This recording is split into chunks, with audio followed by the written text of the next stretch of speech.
What is happening out there, Roto Scouts baseball fans? Good to see you guys. Welcome to a Monday show. Joker just went running out of the room after it just took me a moment to get him to come in here. Come here, dummy.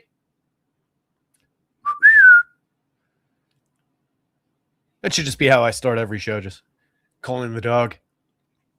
Definitely a great way to dive into the week. Hopefully it's going well for you guys out there. Hopefully you had great 4th of July weekends. Fun weekend for me. We're, as mentioned on Friday, we went to a big event for my friend Janine. Nice big party, like wedding style party, full catering and dinner and all of that, dancing. It was a big like combined family event, so a lot of fun there. Mostly took it easy Saturday and Sunday, but went down for to the park for the fireworks. I tried to see the Tall Ships Parade, but it turns out you can't see the river from your Riverview Park anymore. Hoboken's grown up so much down the hill that blocks the view of the river. So I missed the boats, but Joker and I took a walk up for the fireworks, saw those a little bit. I don't know what it looked like on TV, but Hudson River fireworks looked underwhelming.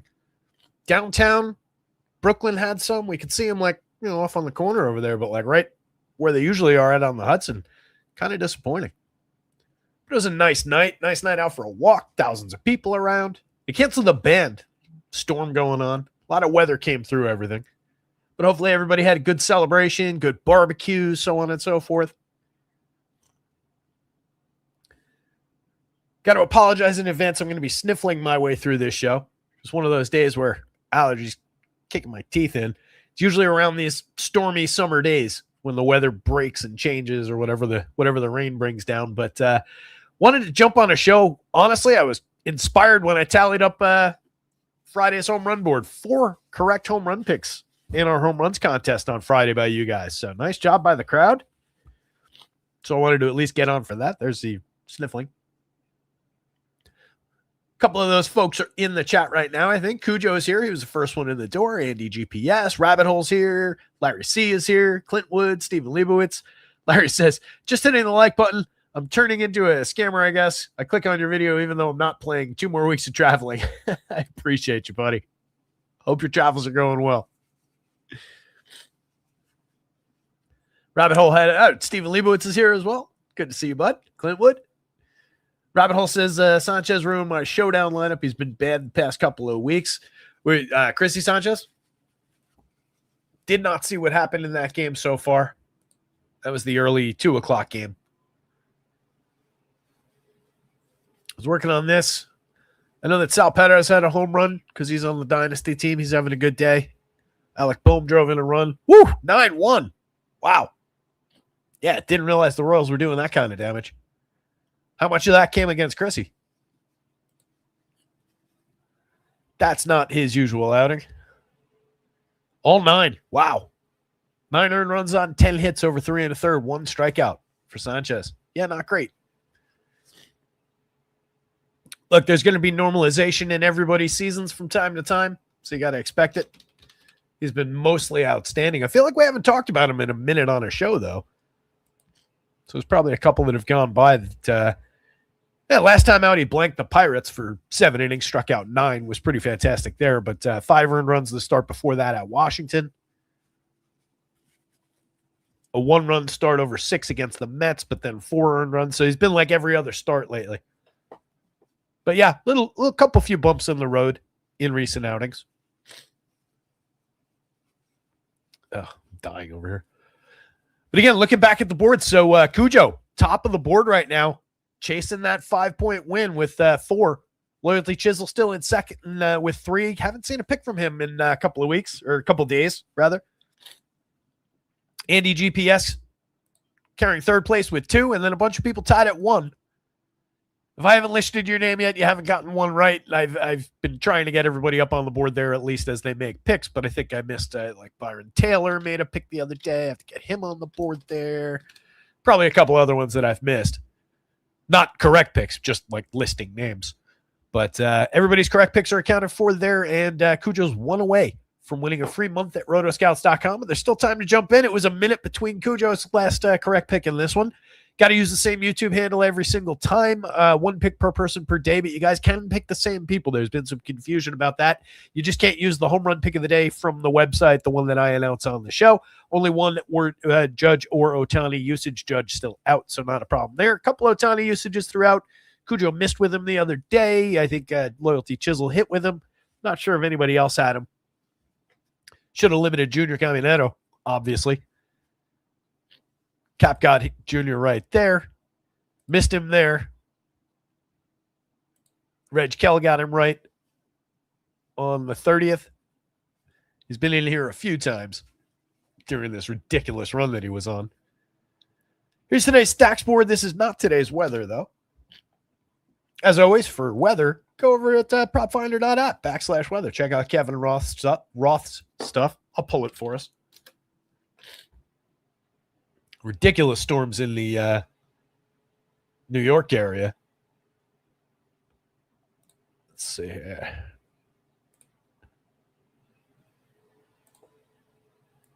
Grab this. I was just looking at on Twitter down by where I grew up, down by the shore. The roof on the big BJ's Wholesale Club store crashed in from all the water that was collecting up on the roof. It's just wild. My parents' glass table got shattered by their umbrella out on the deck, like the deck furniture, canopy umbrella. Went flying across like a spear through the other glass table. It was 70-mile-an-hour winds, apparently. But here's your no game in this area. Obviously, the Mets are down in Atlanta. Yanks in Tampa Bay. So no impact from the New York area. Closest game, I believe, is the Nationals game here. That one a little bit concerning because the Nats just do have a little quick trigger as far as wiping games out. Roth's take on it. Scattered storms in the area. Can't really pinpoint the details closer till first pitch.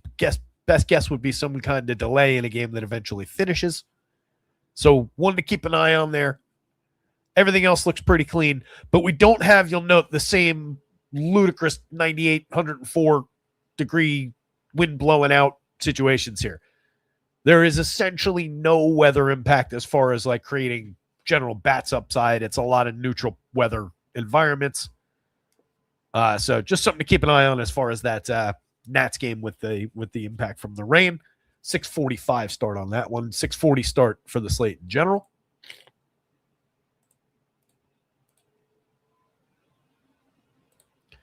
Dive into some run board stuff. One standout spot at the end of the night with the Dodgers. Just anytime you get Rockies pitching in any ballpark, but they're playing in Los Angeles rather than Coors Field, but still pulling a near 6 implied total. Obvious late night hammer spot. I would expect they're going to be crazy popular. They're going up against Kyle Freeland, going the other direction. Sub 4 implied total on the Rockies, going against Eric Lauer. Lauer's been a lot better as a Dodger than how he started out his season with Toronto, but still looking overly at least gettable as far as this overall board goes. So wouldn't shy away from any Rockies that maybe came up for value, a little bit around the power bats maybe. They're not off the board by any means on a 7-game slate. I think Freeland definitely off the board. Lauer certainly more usable. Going back up to the top of the board, we have the lightest game of the day with that Yanks-Rays matchup. That's Cam Schlittler against Griffin Jax. Jax got out to 6 innings in his last start, struck out 5, walked 3, gave up 2 home runs. That was at Kansas City. Certainly could see some of that power damage against with the Yankees bats. But the ballpark helps pitching out a little bit. Jax, tremendous stuff. Super talented. Had a rough start to his year, but has been mostly good in this conversion to a full-time starter. Finding some strikeout. He was going only 5 innings, so the fantasy value was a little bit checked. But if we can get him to 6 innings with regularity, there's obviously a lot of quality there. Schlittler, bumpy one in the last start, 6 earned runs. I think his worst outing of the year. That was over just 4 innings against Detroit. We talked about him being an important piece that day, and he went out, gave up 4 home runs, which is uncharacteristic. That took him from 6 to 10 on the season in 18 starts, so you can see how crazy uncharacteristic that is. Only struck out 5, was out of the game after 4 innings. Start before that only went 5, allowed 4 unearned runs on 5 hits, but struck out 9 and was obviously okay as far as the unearned runs, but a little bit bumpy and a short outing there as well. So the last two haven't exactly been vintage Cam Schlittler. Otherwise, he's been one of the best pitchers in the league all season. So I think we're still interested, and the Rays coming in at a 3.80 implied total, not exactly drawing the eye with the bats, but I would take bats on either side. Among the talented hitters in that game, there's enough quality to get through either one of these high-end pitchers. It's Mike Burrows, it's Miles Michaelis in that Nationals game. You can see they're pushing monster totals in the direction of either of the opposing offenses. You don't really want either one of these pitchers. Burrows is probably the one with the better stuff, the better strikeout upside in the long term. Michaelis can go out there and eat some innings from time to time. 7 innings in the last start. That was at Fenway, but gave up 6 earned runs, 3 strikeouts, 2 home runs. Not a good fantasy start by any means, just ate the innings. Burrows has been all over the place through the season, but does have talent. I don't really want to look to pitching in that game unless you absolutely have to. That is one where we're going to be mining bats, but bad conditions, again, definitely threaten that game. Freddie Peralta's been an absolute target for bats through most of the season, including a 10-run game at Philadelphia, 3 starts back over 2 2/3, 5 earned runs in Toronto, his most recent outing. Definitely looking like a target for Braves bats. They come in at one of the better totals at 4.76 implied runs. On the mound for them, Reynaldo Lopez pushing just a 4.34 implied total toward the Mets, but that's not nothing on this board. It's solidly in the middle, and there's a lot of talent in that Mets lineup. So I'm willing to go after Ronaldo with them. As we'll see, it's a board with a list of very usable names that have been up and down throughout their fantasy careers, solid mid-board type pitchers, but not a lot of them really stand out. Ronaldo kind of fits that bill more for me, where it leads me more naturally toward Juan Soto and Francisco Lindor, especially if they're going to be lightly owned by the slate. The Brewers and the Cards, Shane Drowan, really interesting 2-start pitcher this week in season long if your waiver wires are still open. 7 strikeouts over 5 2/3 last time out, has been mostly good in this role as a starter after working in a swingman role earlier in the season, multi-inning relief type of a profile. Dude misses bats, as I keep on saying. He's got a fastball that generates whiffs, a couple of 7 strikeout games, a 5 strikeout game over his last 4 outings. The depth is increasing a little bit with that 5 2/3 in the last one. He did go 6 1/3 back in his second full start. That was at Coors Field. 3 earned runs over that one, and then it was 5 innings, 4 1/3, despite pitching pretty well. So the 5 2/3, just nice to see the extended outing, and probably going to get an opportunity to hang on to this. It was questionable what was going to happen with Logan Henderson getting back, but Brandon Woodruff just went back to the IL yet again. So Drowan seems to have clear runway here, so I would expect extended starts to continue. Kind of like the upside for him, 406 implied total against the Cards. You could do worse than Drowan on the mound, but would take Cardinals bats against. What he can do to that team a little bit is maybe impact the lefties somewhat in that lineup, but we'll take a look at it. Dustin May, pretty atrocious in his last 2, 11 earned runs over 2 2/3 in 2 outings combined at Atlanta and at Kansas City. Last time out was 5 earned runs in 2/3 of an inning at Atlanta. The start before that was 6 in 2 innings at Kansas City. That's coming on the heels of a complete game shutout. 9 innings of 1 hit ball, 9 strikeouts and a walk against San Diego. We've seen guys go out there, throw an uncharacteristic amount of innings. That was 2 more innings than he had completed in the entire season. That was only 2 more over the previous max of hitters, but 4 or 5 more hitters than he usually faces, and presumably more pitches overall. I don't have the pitch count in front of me. So we've seen guys go out and do that and then struggle for a couple starts in the past, or obviously for longer. Hopefully that's not the case with Dustin May. He was having a really good year until he ran into those couple of outings. I still have faith. 4.80 ERA, but a 3.89 xFIP, plenty of strikeout potential. Reasonable spot going the other way against the Brewers when they come in at a 4.02 implied total. No help from the conditions, but that's obviously a very good run creation team that could give him problems just like the Braves and the Royals did if he's got something going on, and could do it if he doesn't have something going on. So not a safe spot. I kind of prefer Drowan. The Diamondbacks and the Padres, mid-4s implied totals on both sides of that one too. Brandon fought against Walker Buehler. See what I mean about like a bunch of guys with names that have been usable from the mid-range 3-4 starter types through fantasy. Some of them a little bit better than that, but right now nobody's all that desirable.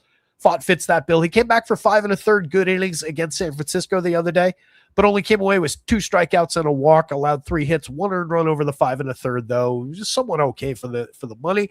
Walker Buehler, up to a 4.61 ERA, but still a 3.85 xFIP under the surface, finding some strikeouts, but the innings are all over the place. 4 innings in the last one, gave up 9 earned runs to bend the ERA a little bit, 6 strikeouts, 4 walks, 3 home runs, has given up some power, has had some issues with walks, had a couple deeper starts, 5 1/3 in 2 straight against the Dodgers in Texas prior to that meltdown, and overall had been on a run of pretty good run limitation starts that came with, again, a mixed bag of strikeouts, a mixed bag of walks, hits.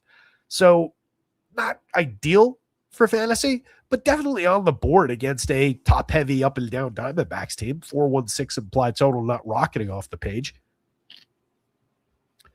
We get back into good shape pitching-wise with Kevin Gausman against Landon Roop. Roop up and coming as far as being able to limit runs, although it melted down on us the last time out against the Diamondbacks, gave up 6, struck out 4, walked 6, allowed a home run, 2 2/3, and was out of the game. Totally uncharacteristic outing for him. A home run on the board that was only the 6th one of the year in 17 starts. Typically very good at limiting runs, keeping the ball on the ground, finding the occasional strikeout. I'm sorry, 99 Ks in 89 innings at this point. So the strikeouts are reasonable. It's a strikeout rate. Yeah, he's at 26%. This is higher than I thought. I was thinking a little bit lower 20s, but yeah, been pretty good for the K upside as well. Just not a great opponent as far as finding the strikeouts. Not a great opponent for a ground ball oriented pitcher who, just facing low strikeout players who are looking to put the ball in play anyway. That's not the best collision of factors, but I do think Roop's super usable, and Gausman rating out as one of the top options on the slate. 100 Ks and 101 and a third on the season. A couple meltdowns for him recently too, though. 6 earned runs in 6 innings against Texas. 2 starts ago, 7 earned runs against the Cubbies. To the start before that one at Wrigley, but overall has at least been serviceable on the season. 4.19 ERA, but a 3.74 xFIP under the covers. So usable options do abound on the mound, but I kind of prefer the bats on this slate with the monster spot there, a couple of healthy upper fours of totals, and some good mid-fours teams to work with.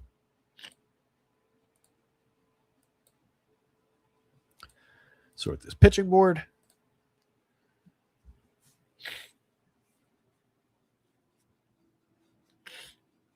What's up, Pirates Baseball? How you doing? Apologies again, guys, for sniffling my way through this show. Hopefully that's not coming through too much on your microphones, blasting into your ears. Hopefully I'm not getting, I think I am getting all kinds of napkin fuzz on my face. I'm also like out of the tissues I prepared already. Miserable. Today's show is brought to you by Claret.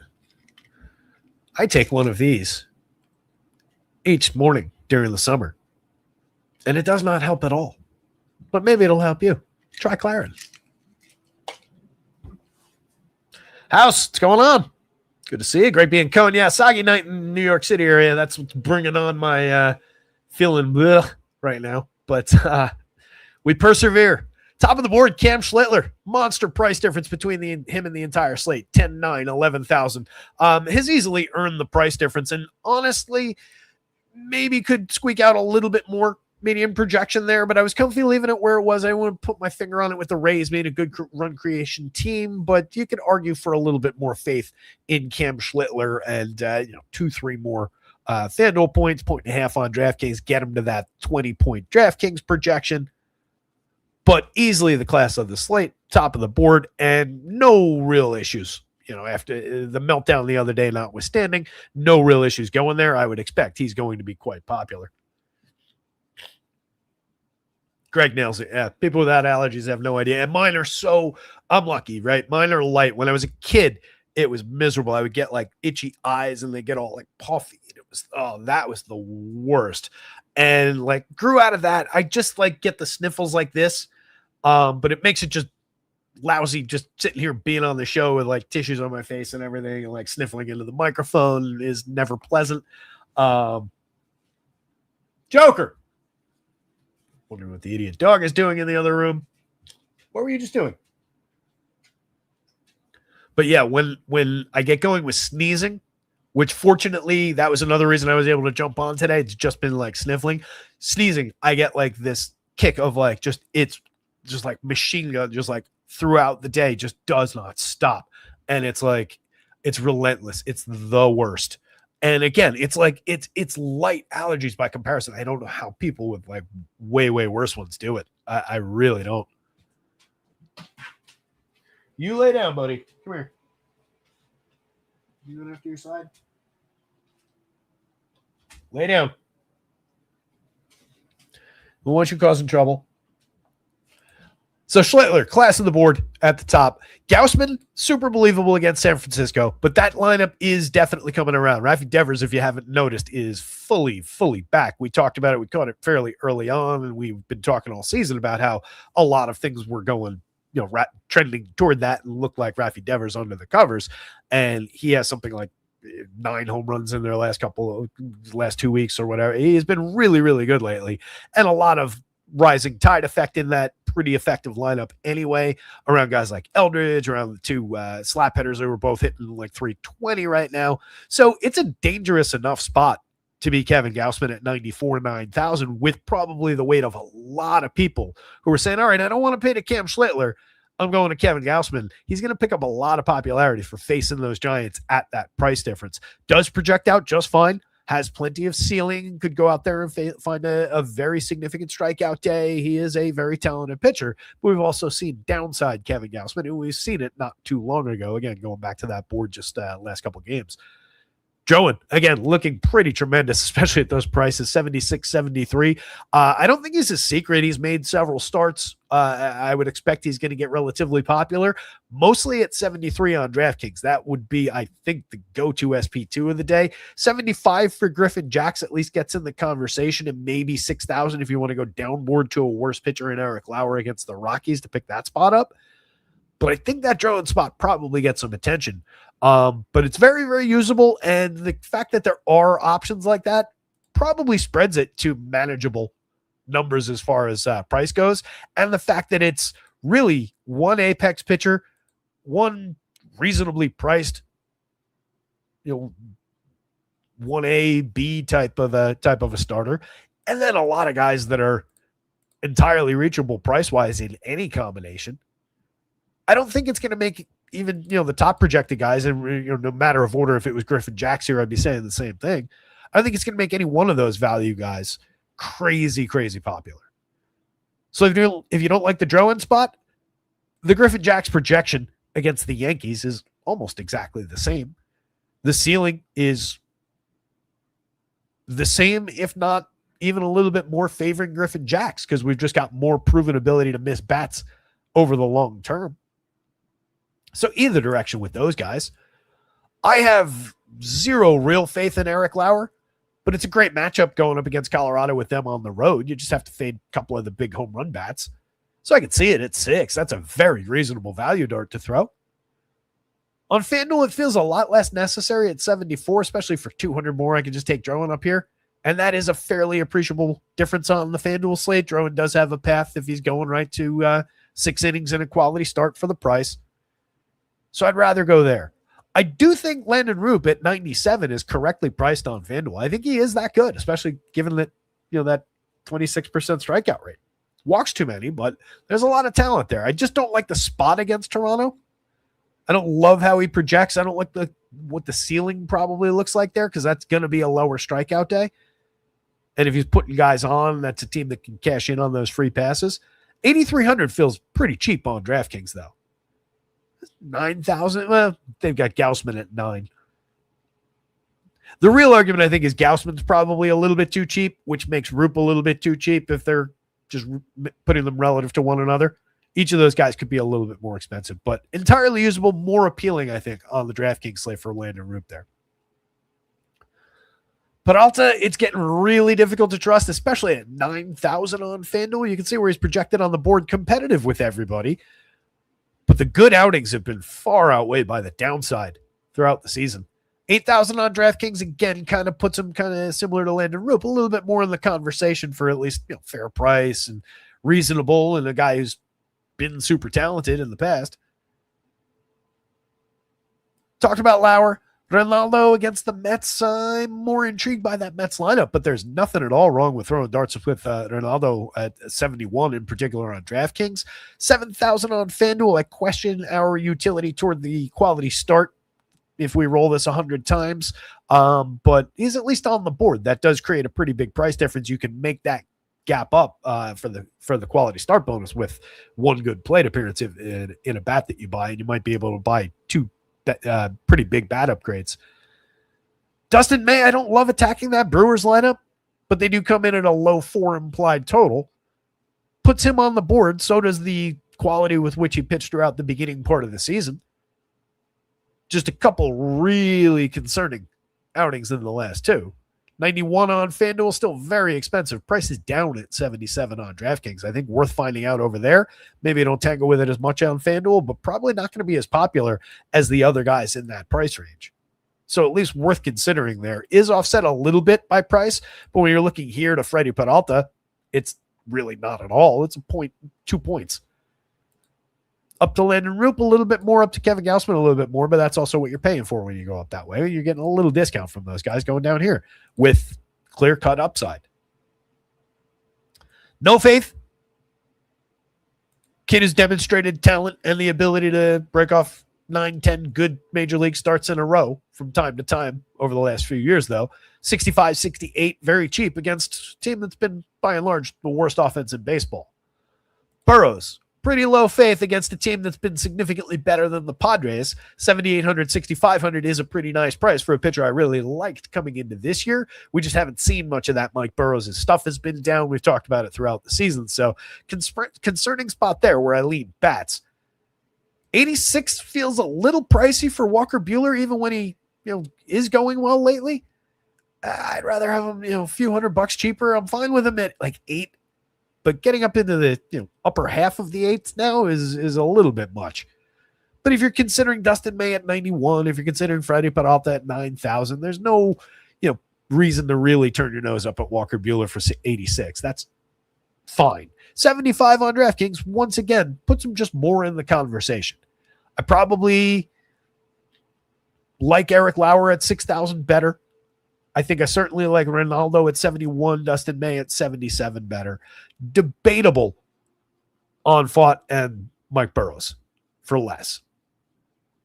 That 1,000 difference to Mike Burrows might make that at least worth consideration back and forth. You're probably getting a lower owned Burrows there. Michaelis feels like a pretty hard no. Kyle Freeland feels like a pretty hard no at the bottom of the board. Meanwhile, my phone is going nuts over here. Something going on?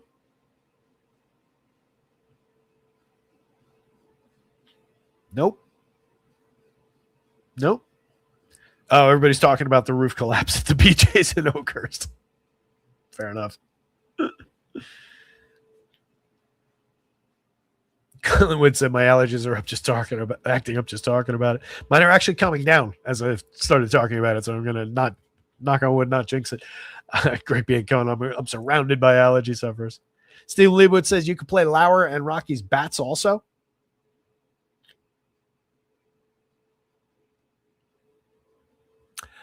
You could. I don't love that approach on a slate of this size.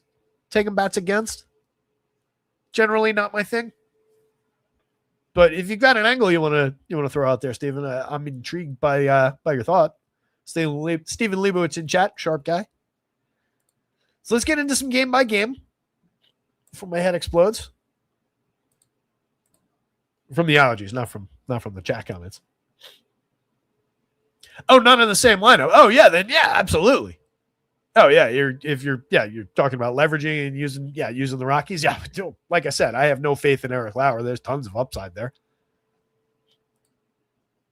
Not to spoil anything at the end of the night, but you got a nice big power bat there from the right side that you can use. You've got Kyle Kairos, who's been hitting the ball very nicely throughout the season, creating some runs, 104 WRC plus, solid through the weighted on base columns. couple usable options through this lineup. Cole Carrick's been really interesting since coming up. He's still cheap on DraftKings. He's 4,000 on FanDuel, and this game is not taking place at Coors Field. That's just silly. He's 37 on DraftKings. So, yeah, a lot of usability in the Rockies. We'll see what they roll out into that actual lineup a little later in the show. For now, hit the like button, subscribe to the channel. If you're new, rotoscouts.com is the website. Check that out. You can find yourself a free week with promo code TRYME, all one word, capital T, capital M. That gets you a free first week on a weekly plan at Rotoscouts. All the time, pricing is under $1 a day on any of our plans. Weekly, monthly, quarterly plans are available. That gets you access to everything that hits the site. We cover all 4 major sports, every single main slate. For football, you get every single football game that takes place. For baseball, we're getting a lot of these side slates picked off. If there's an afternoon one on a Thursday, there's a lot of early afternoon getaway day slates. We've been covering a lot of those. So trying to pick off as much content, provide as much value as possible. But when all 4 sports are going on, you're paying one subscription. You're paying under $1 a day for access to all of it. The goal is to cater to people who are entering a few lineups a day. Handful of lineups don't want to spend hundreds of dollars per sport per month on giant sim tools and so on and so forth. All of our projections work perfectly well with all those tools. All of our projections are right there, I guarantee you, with anybody in the industry projection-wise. We're trying to provide it at a much more affordable, much more friendly price point, help people out a little bit. Beyond the Rabbit Hole says, watch Veen get called up and the Rockies go on a run. Look, they're putting together some talent out there. It's always the thing with the Rockies. It comes down to you just can't really find reliable pitching out there. They can get that figured out, put together at least a reasonable rotation, 3 good arms, and then a reasonable bullpen.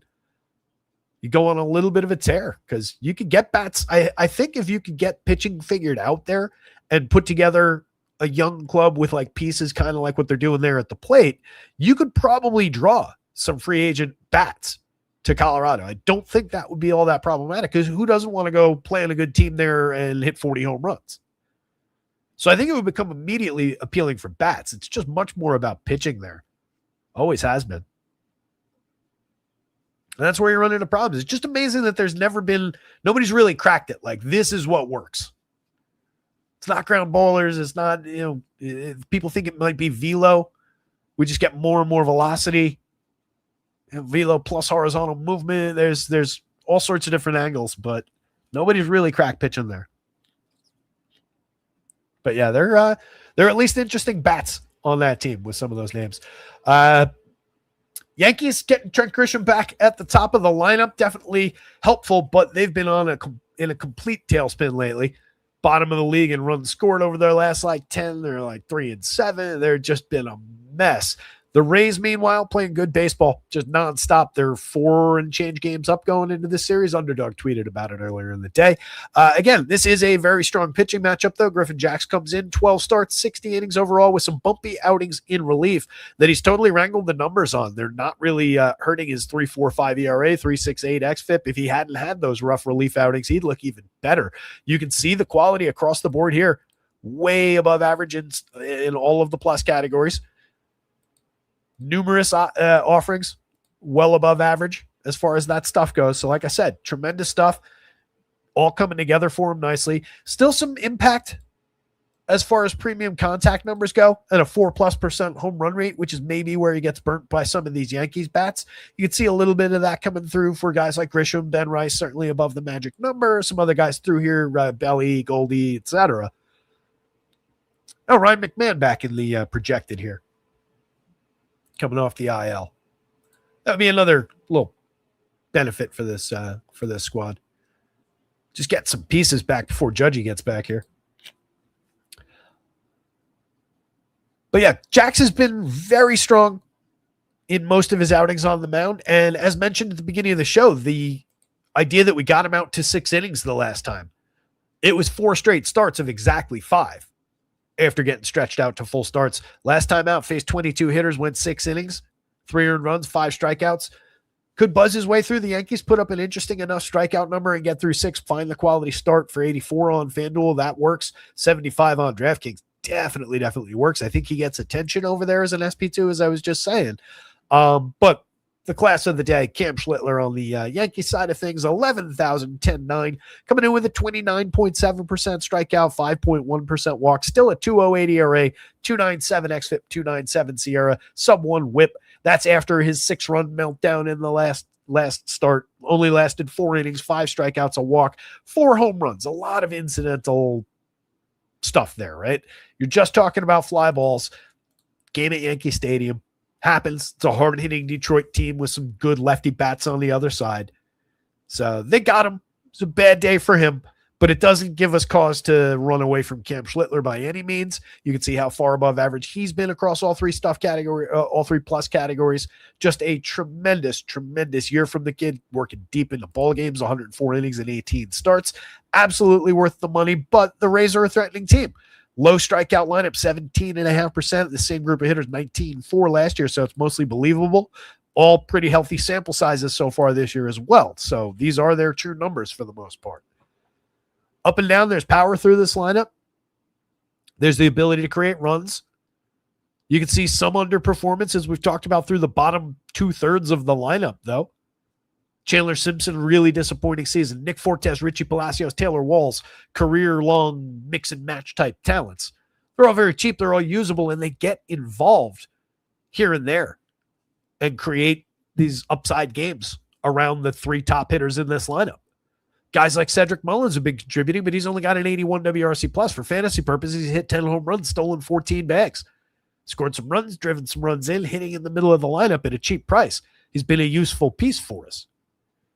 Johnny DeLuca's been productive, 111 WRC plus over 163 plate appearances, but looking under the surface, he's got a 294 xWOB under a 332 actual. He's actually been overperforming pretty dramatically, and it doesn't really come on any kind of premium contact, which is where you'll lose some of that quality. 184 ISO, he's found the gap, he's found some unexpected extra base hits, but again, that's scoring us fantasy points.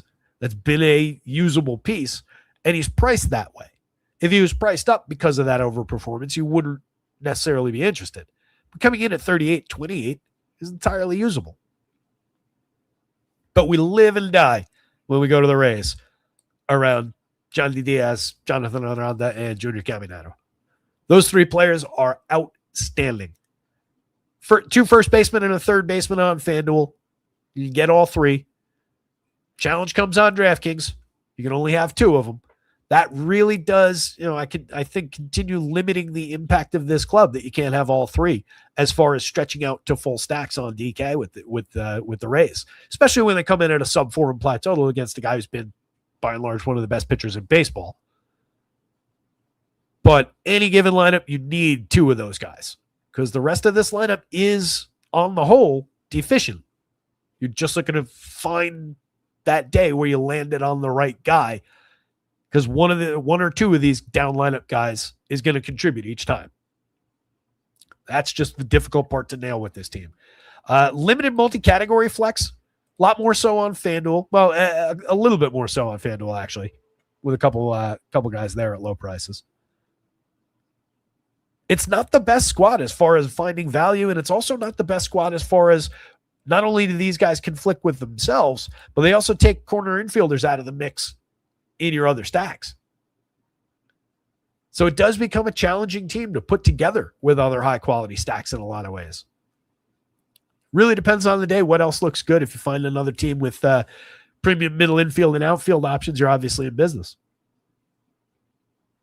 On the Yanks side, I think throwing bats at Griffin Jacks is the more desirable approach here. The Yankees offer plenty at the plate. My hope would be that if you go that way, they're a little bit lighter owned than the Yankees might normally be, especially with this monster downturn. There's still a lot of talent to work with here. Ben Rice at 56.41. The price is down with a downturn in quality overall since Judge has been out of the lineup. Hard hits are down significantly as compared to last year. 55.8 is down at 45.9 this year. That's something to watch. 370 xWOBA reflects a little bit of that under his 390 actual. Both those numbers coming down a little bit, but still overall outstanding. Still has 24 home runs. Still one of the better lefty power bats in baseball as far as doing everything across the slash line. He's tremendous. Trent Grisham should help out just being back in the lineup. 342 on base overall for the season. 9 home runs. Limits strikeouts, draws walks. hits for power. That's a really good bat to get back atop the lineup. And he's cheap at 43.32 for his talent.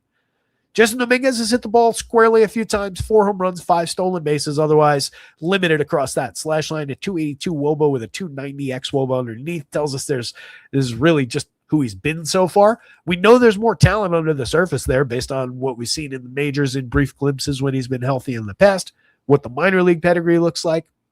And he's very cheap in the heart of the Yankees lineup.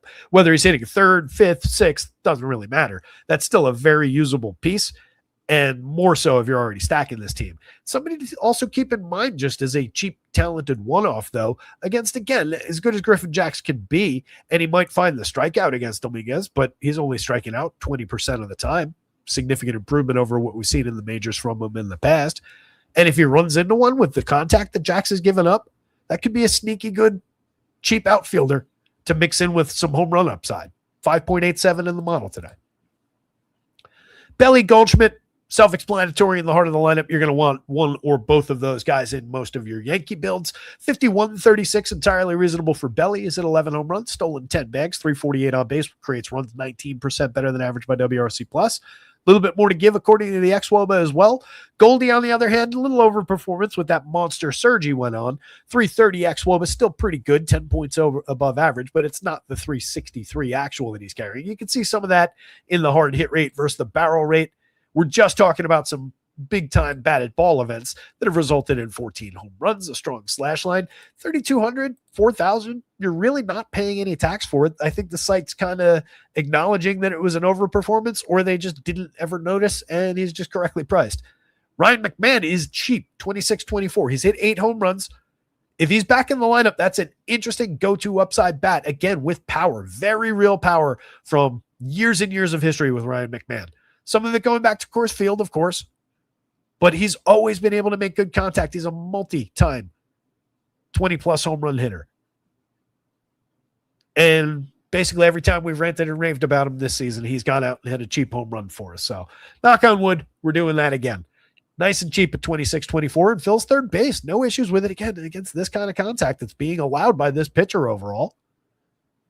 Anthony Volpe, just one of the worst players in baseball over the last few years. There's a tweet going around. It actually goes back to before this season, before these 147 plate appearances. He was the first player in Major League history to have 1,800 plate appearances and below a 285 career on-base percentage.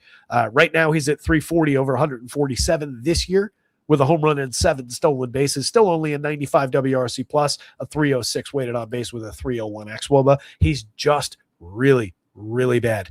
Cheap way to fill shortstop. Every now and then you'll run into counting stats just through happenstance, but not a reliable player. Nice cheap catcher option in Austin Wells. You're just looking for that one good batted ball event that he can find from time to time, but he's been awful at the plate this season. 153, 250, 233. So you're looking at a lot of zeros in exchange for the 4 home runs he's hit. Jose Caballero's been more interesting, just providing some counting stats across the board. No reliability there, but the ability to drive the ball. He's finding a little bit of home run upside this season, even though he doesn't exactly smash the ball. 20 stolen bases, that's more his game. Only a 300 on base is what he really needs to push. Find just some more consistency to help the run creation engine here. But he's a reasonable piece from down lineup if you're already stacking Yankees, and he fills multiple positions at cheap prices. Cam Schlittler, Griffin Jax. Little bit of like Griffin Jax DK, Griffin Jax FanDuel value difference there, but firmly number 2 either way. And then I would say Yankees bats over Rays bats.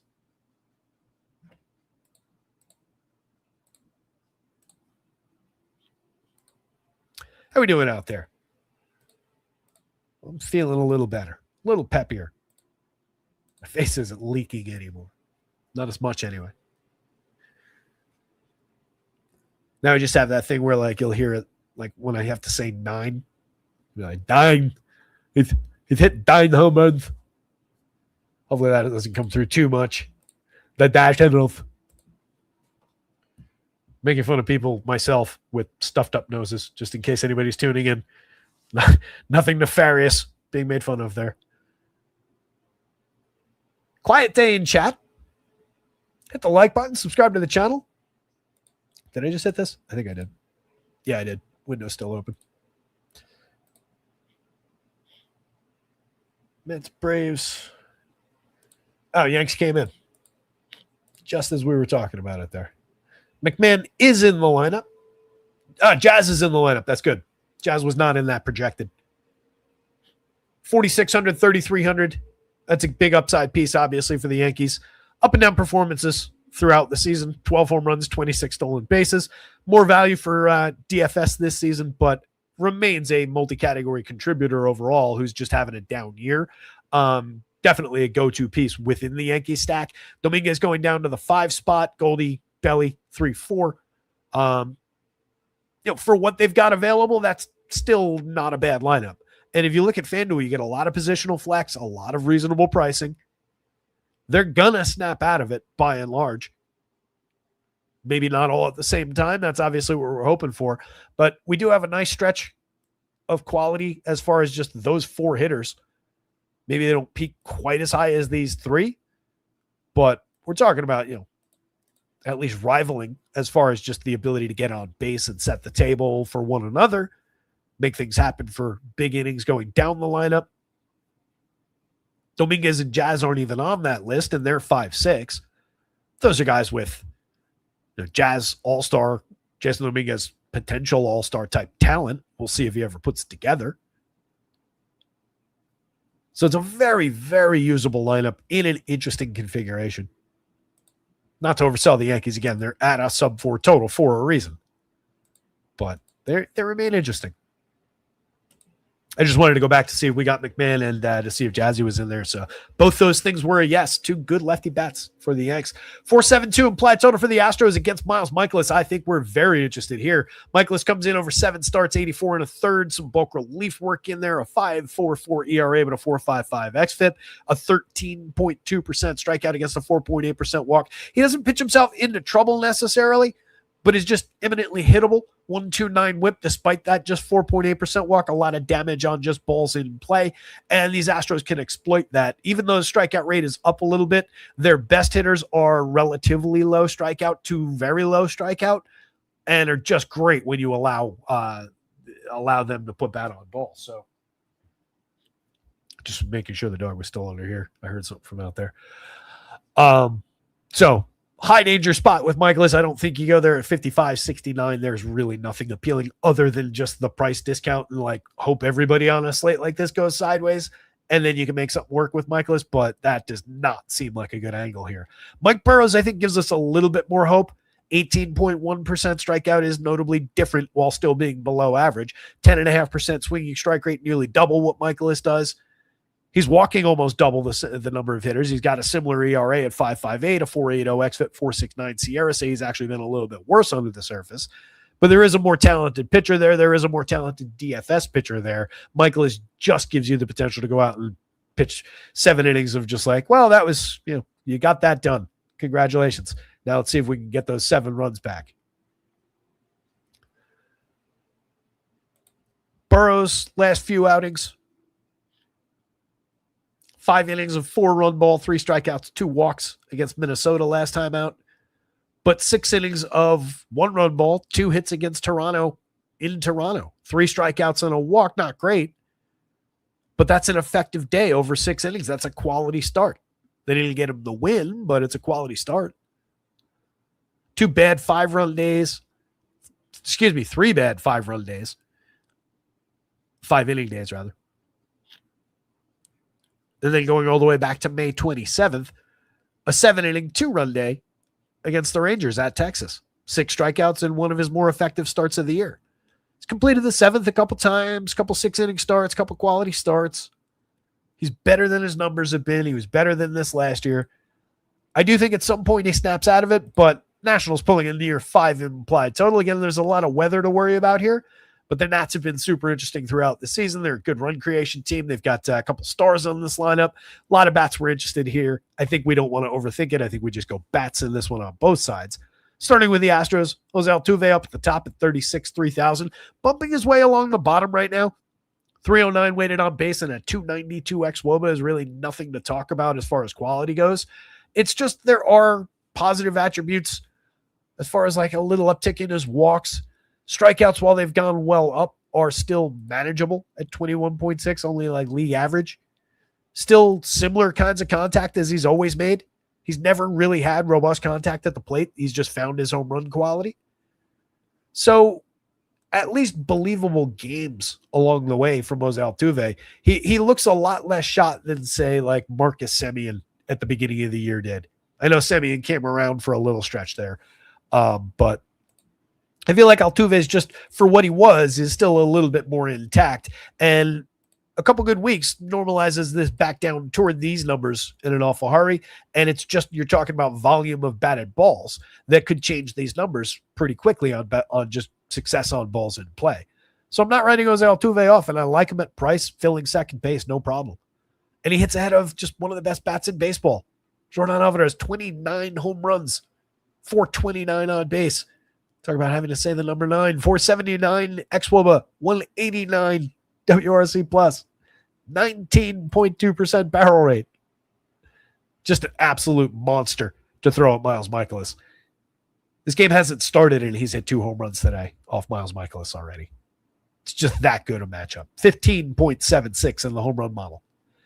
Isaac Paredes, 4,2900 against this pitcher. No issues with it.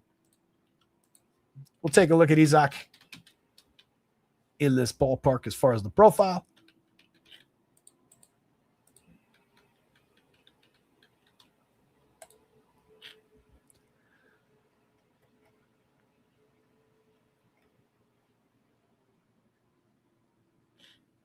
This is a bad ballpark for Isaac's power. One of the worst in the league, in fact. Something to keep in mind. When we take that left field corner away from Isaac Paredes, it does impact his home run ability.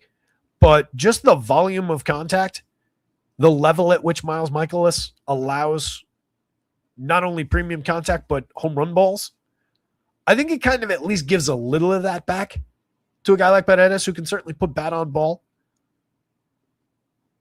and just, yoke it down the line a little bit more impactfully than maybe he otherwise would against the higher end pitcher with more swing and miss stuff.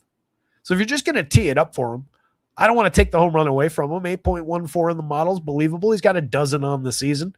348 on base to go with that. He can put the ball in play. He can draw walks. He's low strikeout. It's a very good option to throw at Miles Mikolas, who's, again, not going to strike him out, likely to put him on base via the walk, even though he doesn't walk people. I would say a little bit more likely that Paredes works a walk than Mikolas finds the strikeout there in that back and forth. Lamont Wade Jr., another guy who's been very, very good at drawing walks, getting to first base. Could push the issue against Mikolas. So far in limited action this season, we're talking about 19 plate appearances. Hasn't drawn too many walks in that small sample, but you can see double-digit walk rates each of the last few years. Strikeouts have gotten progressively worse. It used to be low strikeout with heavy walk rates and also some premium contact. The contact's come down. The strikeouts have gone up, but not to problematic levels in any kind of fair sample. He's awfully cheap from the left side at $2,500 on both sides. First base eligible, outfield eligible on FanDuel, outfield only on DraftKings. Cam Smith's really interesting for how hard he hits the ball. That's a guy who could easily exploit all the available contact here from Miles Mikolas. I was tempted to make Cam Smith the home run pick of the day, but he doesn't cash in with enough reliability. He is carrying a 12.1% barrel, 44.6% hard hit. It's resulted in 11 home runs in 339 plate appearances, only a 158 ISO, not enough extra base hit upside, not enough just delivery of statistics, but a 339 xWOBA reflects the contact and what the quality ought to look like. 11 home runs on the season. Not the home run pick of the day, but it does come from one of his teammates. It's not Jainer Diaz, it's not Braden Shoemake, and it's not Bryce Matthews. Out of those three guys, I think Diaz is the guy you want to talk about over on DraftKings at 3,300.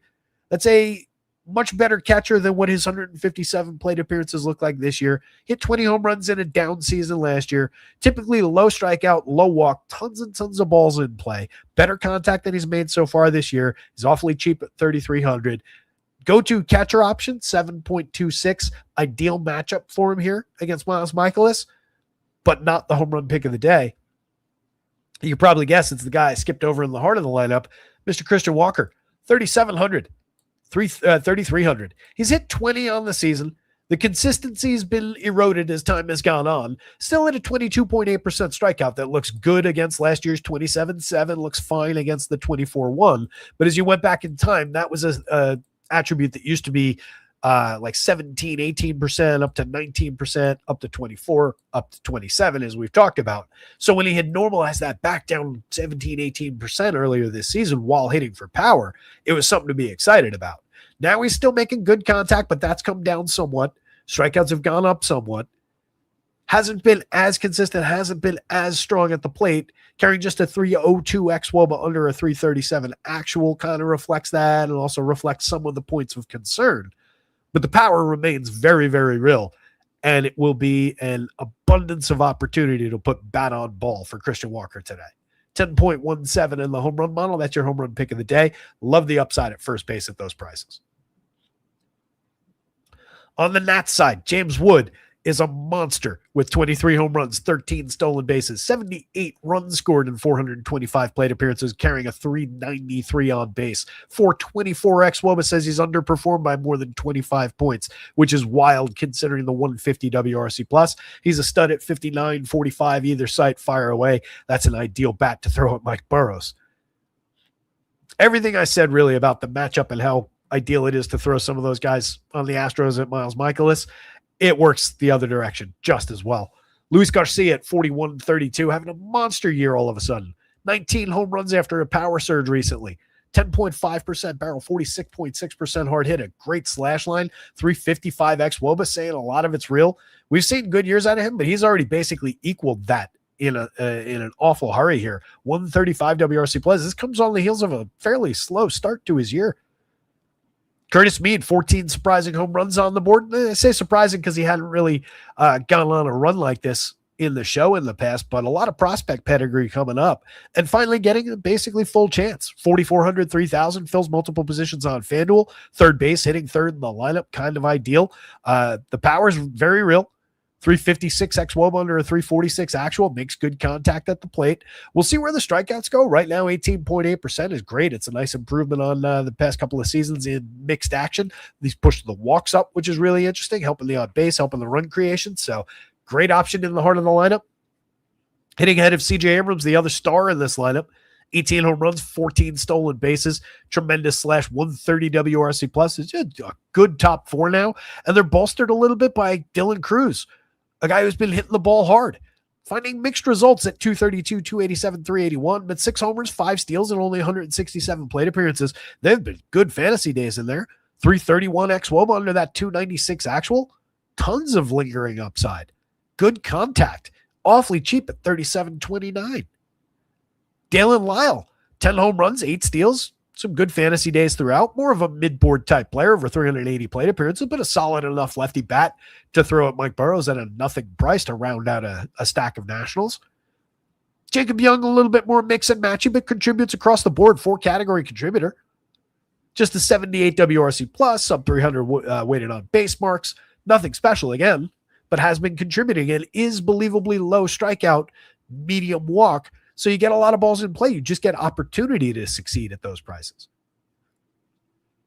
Drew Millis, cheap catcher with upside. Nasim Nunez, 32 stolen bases on the year, despite spending most of the season at like a sub 300 on base or thereabouts. Up to a 323 now after a nice surge on balls in play. Found a few extra base hits in there as well. But you can see still only a .052 ISO, a 75 WRC plus. We're really just focused on finding those bonus stolen bases if we're going in that direction. You're probably playing him at second base on either side if you go to him.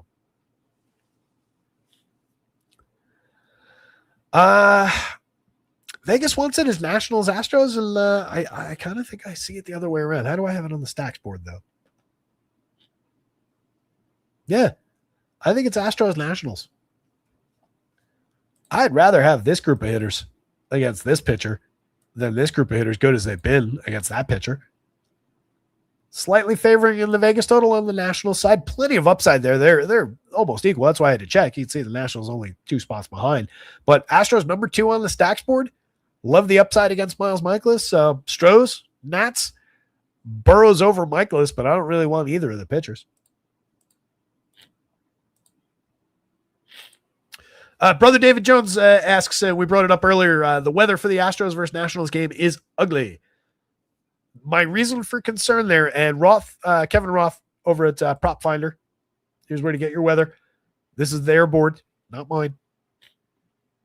You can see right there, 64% chance of precipitation. He's got it as orange. He was optimistic that it would be at worst like a delay and then get the game in situation. My concern there is, especially at the start of a series, that is a team with historically over the last few seasons, a very quick trigger as far as raining a game out. The hope, I think, would be that we get that before lock. It is a 6:45 start time. So hopefully we get that, in the next 2 hours, and we can pivot around it, because obviously we're going to be stuck for it with these other games starting later at that 6:40 start. Rabbit Hole saying the weather show is good from his app, so that's good news. Yeah, I'm just going by the one board here, but yeah, something to keep an eye on, I would say, and a concerning team for that kind of environment in that part of the schedule of the night. Mets and the Braves. Mid-fours implied total on the Mets side, entirely usable against Ronaldo. He comes in with a 21% strikeout, but a 10% walk rate, a 3.31 ERA, but a 4.50 xFIP, 4.40 SIERA that are probably more representative. Good at limiting premium contact, good at limiting barrels on the season, despite some launch. He's kept hard hits to 35.3, exit velocity notably to an 86.9 mile an hour average, having a good impact on the ability to hit the long ball against. This is over 51 2/3 in 7 starts. It's not a complete sample, but some of this has been really good. The strikeouts just 21% on 9.1% swinging, nothing special. He's been better in years past at finding the strikeout. 27% over 134 2/3 over 25 starts back in 2024, near 30% in 66 innings of relief back in 2023. Was outstanding in relief that year at 3.27 ERA, 14.3% swinging strikes. We're near half that at this point, but did have a 4.06 xFIP under that sparkling ERA, did walk 12.2% of hitters in the relief role. So there are trade-offs when he's going a little higher strikeout. Right now we are getting those walks, and it's not in exchange for Ks, though. So that's a little point of concern if you're looking at Ronaldo. Good predictor of future ERA, in addition to these, is that strikeout minus walk, as we've talked about. Nice, simple stat to look at. And we want 20, and we're looking at 11. So not great there. On the other side, you're looking at 12.8 in that category for Freddie Peralta, who has been equally bad or worse. 4.81 ERA, a 4.14 xFIP, 4.25 SIERA, 21.8% Ks, 9% walks for him, pretty similar. 11% swinging strike rate is at least something to point at, where you could say, hey, the old Freddie's in there somewhere. He might find some Ks in any given matchup. And the Braves, 20.7% strikeout rate, not exactly a great target, but you do have a couple mid-20s guys and a couple aggressive 20s guys down later in the lineup that are offset by some significantly low targets. So it's a deceptively better strikeout target potentially, but Freddie really hasn't put it together in many of his outings this year. You can see he is full 3/4 of a run better under the surface than he's been, but even that number is not where you would expect Freddie Peralta. Last time out, 5 earned runs in 4 innings. Start before that, didn't give up any earned runs over 5 2/3 against the Cubbies, but did allow 3 unearned runs. Struck out 5, walked 5 hits, faced 24 hitters. Didn't get to the quality start. Didn't get a win for him that day. The total meltdown, 10 earned runs at Philadelphia over 2 2/3 again. Faced 19 hitters, allowed 10 earned runs on 10 hits, 2 homers, 2 strikeouts. Total meltdown. Had a 6-run day a couple starts before that. Wasn't terrible prior to that, but it's mostly 3 and 4 run days and maxing out around 6 innings, where it used to be mostly 2 and 3 run days, maxing out around 7 innings with some strikeout upside. It's just been a lot more limited than the talent. Last season, 2.68 ERA, 3.87 xFIP, 3.70 SIERA, 28.2% strikeout rate. It's kind of exactly what I'm getting at. Major downturn across the board for Freddie. You can see, though, still above average location. Pitching plus, stuff plus, significantly below average, but a couple of the pitches, at least measuring out the slider well above, everything else right at or below average. 8,000, 9,000. At least in the conversation for some shares if you're building a bunch of lineups in that middle type options conversation on DK. debatably the same as Ronaldo, given the price difference on DraftKings. On FanDuel, there is a little offset from one to the other with that $2,000 price difference. The thing with Ronaldo is 5 innings last time out showed a nice little ability for depth in his return to starting. But prior to that, only 3 innings in a start, 3 innings in a relief appearance, 2 innings. So it's still really only starting to get fully stretched out. I don't know how in the cards a quality start is for Ronaldo here at 7,000 on FanDuel. And I think that's reflected a little bit in some projection difference. He's usable, but doesn't share ceiling as much. Mets bats against, I think, are an interesting way into the slate. Probably not going to be as highly owned as some of the more highly totaled teams. Maybe they do draw a little bit more popularity than, say, the Yankees, who I also like for similar reasons. But I think the Mets are in the better, more clear upside spot between those two teams, given the half-run difference in their implied totals. They're just similar for depth. There's a lot of usable bats in amongst some superstar names. A.J. Ewing, 3,529 in the leadoff spot today. Perfectly serviceable. 346 on base, 5 homers, 8 steals. We talked about maybe moving him up and moving Carson Benji down, which they've done. Benji in the 5 spot today. He was only getting on base at a 312 clip. It didn't make sense to have him up in the leadoff role. Now they've fixed that. Juan Soto at 58, 4,000. 18 homers, a 407 on base, the ideal 2-hitter. Dude is the mold. 164 WRC plus, technically underperforming by nearly 20 points of weighted on base. Absolute star, absolutely the priority in anything you do with the Mets. Easy one-off star to get to against Ronaldo here. No issues with it. 12.02 in the home run model today. He's only hit 18 of them on the year. Bo Bichette, 43.29, turning his year around in a hurry. 10 homers, 258, 304, 385. Up to a 302 weighted on base against that 332 xWOBA to target. Premium contact is already completely normalized to where it was when he was terrific through last year.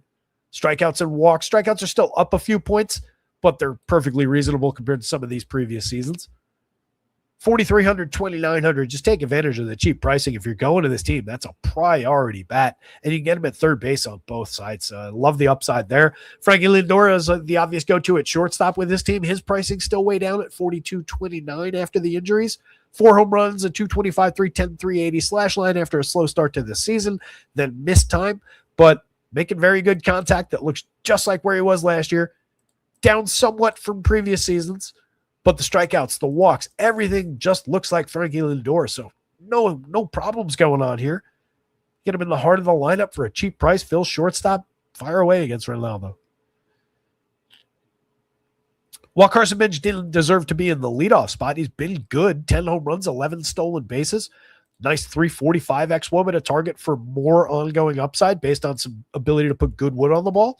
38, 3,000 in the outfield. Very, very usable outfielder. Jared Young has made great contact at the plate. It's resulted in 6 home runs, a low-end slash line overall, a lack of consistency for sure, but he's not striking out like some of those guys that come in and just can mash the baseball if they happen to make contact, but strike out at like he did last year in a small sample over at 34%.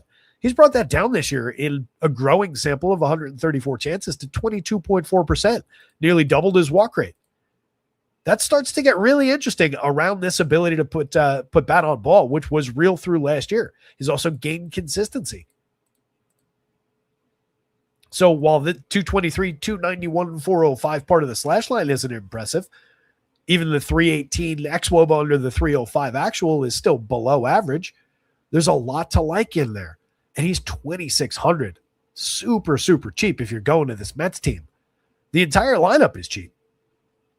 Francisco Alvarez at 33.26 has 9 home runs in 212 plate appearances, an above average 321 WOBA, just 100th of a point above average, but above 338X to target, a 105 WRC plus. He's been a positive run creator by 5 points compared to the average player by WRC plus. And look at the ridiculous contact he makes. 16.7% barrel rate on that alone with the 44.2% hard hit, let's say. He should not be priced at 3,300. There's just too much upside for power. 6.96 in the home run model. Love the upside. That's a great piece on DraftKings.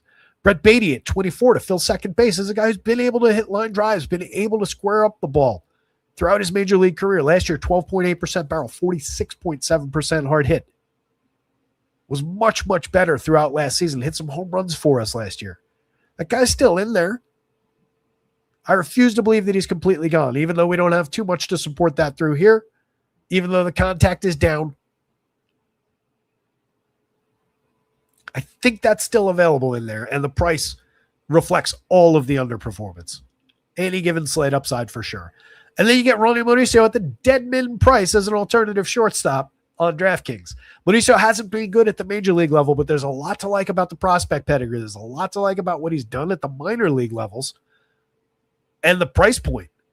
If you're already going to the Mets, you want Frankie Lindor most of the time. On FanDuel, you can have both. There is an argument to be made that to save all that money, that's a okay alternative to bring around in a few Met stacks. You're already going contrarian, you can get all the way contrarian and cheap by going down there. Again, kid's shown nothing at this level outside of that one home run. But there's a lot of raw talent there. On the Braves side, Michael Harris having a tremendous year in the leadoff role. Looks great. 16 home runs. Excellent slash line. 374 xWOBA. Tremendous contact. I feel like the barrel rates come down a couple of points over the last couple of weeks. Did go through a little bit of a dip that we talked about over like 2 weeks, but nothing at all to be concerned about. He looks great. 4,400, 3,100. The price is ridiculously low on DraftKings, basically for everybody on the Braves facing a struggling Freddie Peralta. So absolute lovely upside on Atlanta bats. Ozzie Albies at 42, differently priced across sites. 34 on FanDuel is not incorrect for what he's done at the plate. There's just not a lot of support for him to continue it other than, as I say, basically every time I feel like we talk about Ozzie Albies, we've seen him do it so many times. It's just the performance was down a little bit based on what he actually does up there the last 2 years, but he's regained that ability to just defy logic in through frequency of contact and directing the ball into the right spots, finding his power spots. Matty Olson, a lot more believable, a lot more upside. 22 home runs on the board, monster season underway. Premium contact galore. Drake Baldwin puts great bat on ball. Hits for a little bit better average than this in the long term. 336 on base has been tremendous. 373 xWOBA to reflect a little bit of underperformance despite being so terrific. Just one of the best ways to fill catcher on any given slate. 47, not a bad price to throw up Freddie Peralta from the left side. Mauricio Dubon, just kind of a mix and match utility man, but having a good year. 9 home runs, 330 on base, 108 WRC+.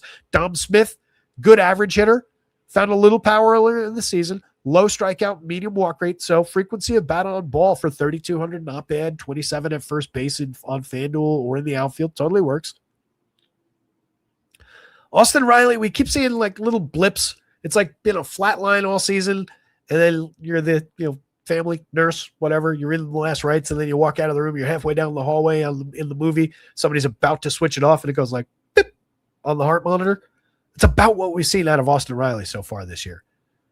But it's a guy that we've seen hit so many home runs over the last 7 years, 7 years, 6, 7 years, whatever it's been. It's just been on the downturn the last 2. We're only at 9 in 356 plate appearances. And what's really crashed around him is the slash line, is the run creation, the weighted on base numbers, partly because the hard hits are down pretty significantly while still being slightly above average with a pretty robust double-digit barrel rate. Those numbers are way down. Even in his struggling years, the last 2, he was still making tremendous contact, finding some success via just extra base hits, quality of balls in play. It's been really, really problematic for Austin Riley. You watch him and it doesn't look like anything's wrong. I can't figure it out. I was looking at the swing. It looks close enough to my eye. Not really sure what's up, but price is way down, 36.27. I know I say the same thing about him a lot of the time, but it's difficult to find a different angle on a player that I do believe is going to get it figured out at some point. He's not 36. He's 29. It'd be weird if it just went away in the middle of his prime. Not unheard of, but would be weird. Mike Yastrzemski has been a big downturn, 5 home runs in 243 plate appearances, getting on at a 317 clip. You can poke his head above water for an interesting game from time to time. 42.9% hard hit, but the barrel rate is down. That sapped a little bit of the reliability as a power hitter. We can find a walk. We can find a correlated scoring game at worst. So he's playable in the outfield at a cheap price. But we'd love to have that better home run bat back for any given slate here. Jim Jarvis, a mixer at the shortstop position. I think we're looking elsewhere for a shortstop. Braves bats, Mets bats. Freddie, Ronaldo. Oops. Yeah, Braves 3-4, 3-6. Mets 4-4, 5-4. Very close. Both, again, right up there at the top. I hope this renders the Mets a little lower owned, that 4.35 total. Right? Against like that one, maybe that one or both of these teams. And then that obvious Dodger spot. If I can get to some lower than they ought to be owned Mets there, I'm kind of happy about it. Yeah, that's not something you ever want to find yourself saying. Yikes. Let's get away from this game. Brewers against the Cards. Let me hit the lineup button. You take advantage, and if you haven't already, hit the like button out there. While you're at that, look what's scrolling across the bottom of your screen because there's some promo codes. There's some free month potentially up for grabs. Promo codes, try me, all one word, capital T, capital M. Get your free first week on a weekly plan at rotoscouts.com to get behind the scenes and access all of these projections for your own use. All the different top stacks tool, the home run picks, so on and so forth. Game-by-game snapshots so you can look at these exact stat boards and not have to listen to me rant. Try and scam people. Cards lineup is in. Oh, and the home run picks contest is going on. That was the other thing. Those are the rules. Win a free month. Right now, Cujo's closing in on it. Cujo gets one right tonight, and we close up shop. Cujo wins his free month. Somebody's got to challenge him. Give him a race at least. I'm rooting for Cujo. He's doing well out there. He's made some good picks throughout, and he's been consistent. Name of the game, putting balls in play. Cujo succeeding on balls in play here. I think he's made a pick every single day we've had a contest. Got to use the same YouTube name, 1 pick per person per day. Can't use my pick of the day, which was Christian Walker. First to 5 wins. There's still room to win. You can use that month anytime. If there's a tie, you both get it.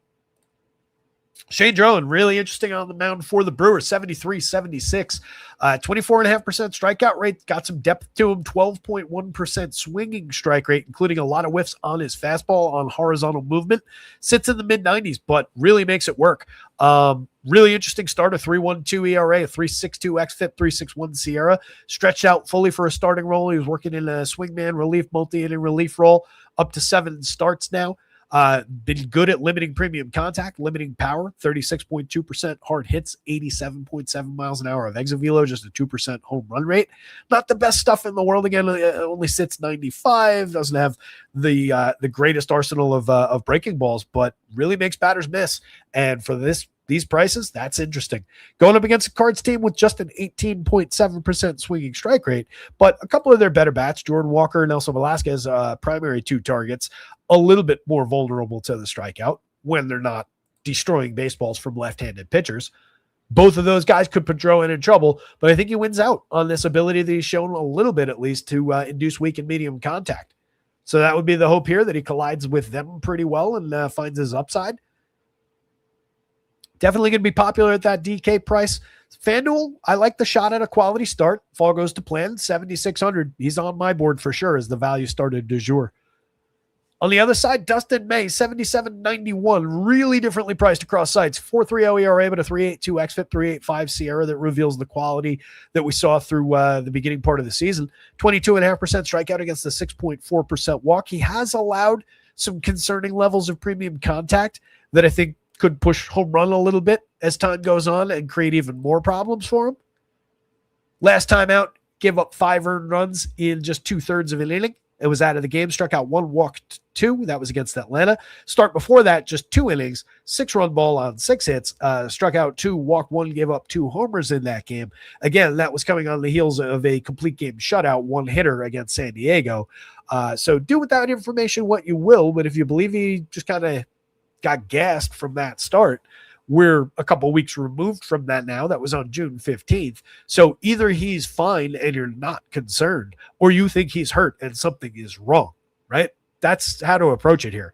I think a little bit of the downturn and a little bit of the generally averageness of the pitcher overall in terms of who he actually is reflected in where the projection is. For the money, I don't think it's a great option on FanDuel at 91. I think he probably goes a little lower owned than some of the more clear-cut guys. Maybe he gains it back there, but doesn't look great at that FanDuel price. DraftKings at 77, much, much more in the conversation. But I think the good tiebreaker in that mix is the Brewers are not a great target, right? Like, for all those concerns at that price and for whatever it might be going on, do I ultimately want to come out of that reluctantly saying, all right, yeah, I can use Dustin May. I can get behind that option because other people won't, and then come up and realize that you're facing the Brewers with him? Doesn't seem great. It's a good run creation team. Looking at Brewers bats, a 402 implied total does, of course, reflect some of the quality of Dustin May, the averageness of the conditions in this game, et cetera, et cetera.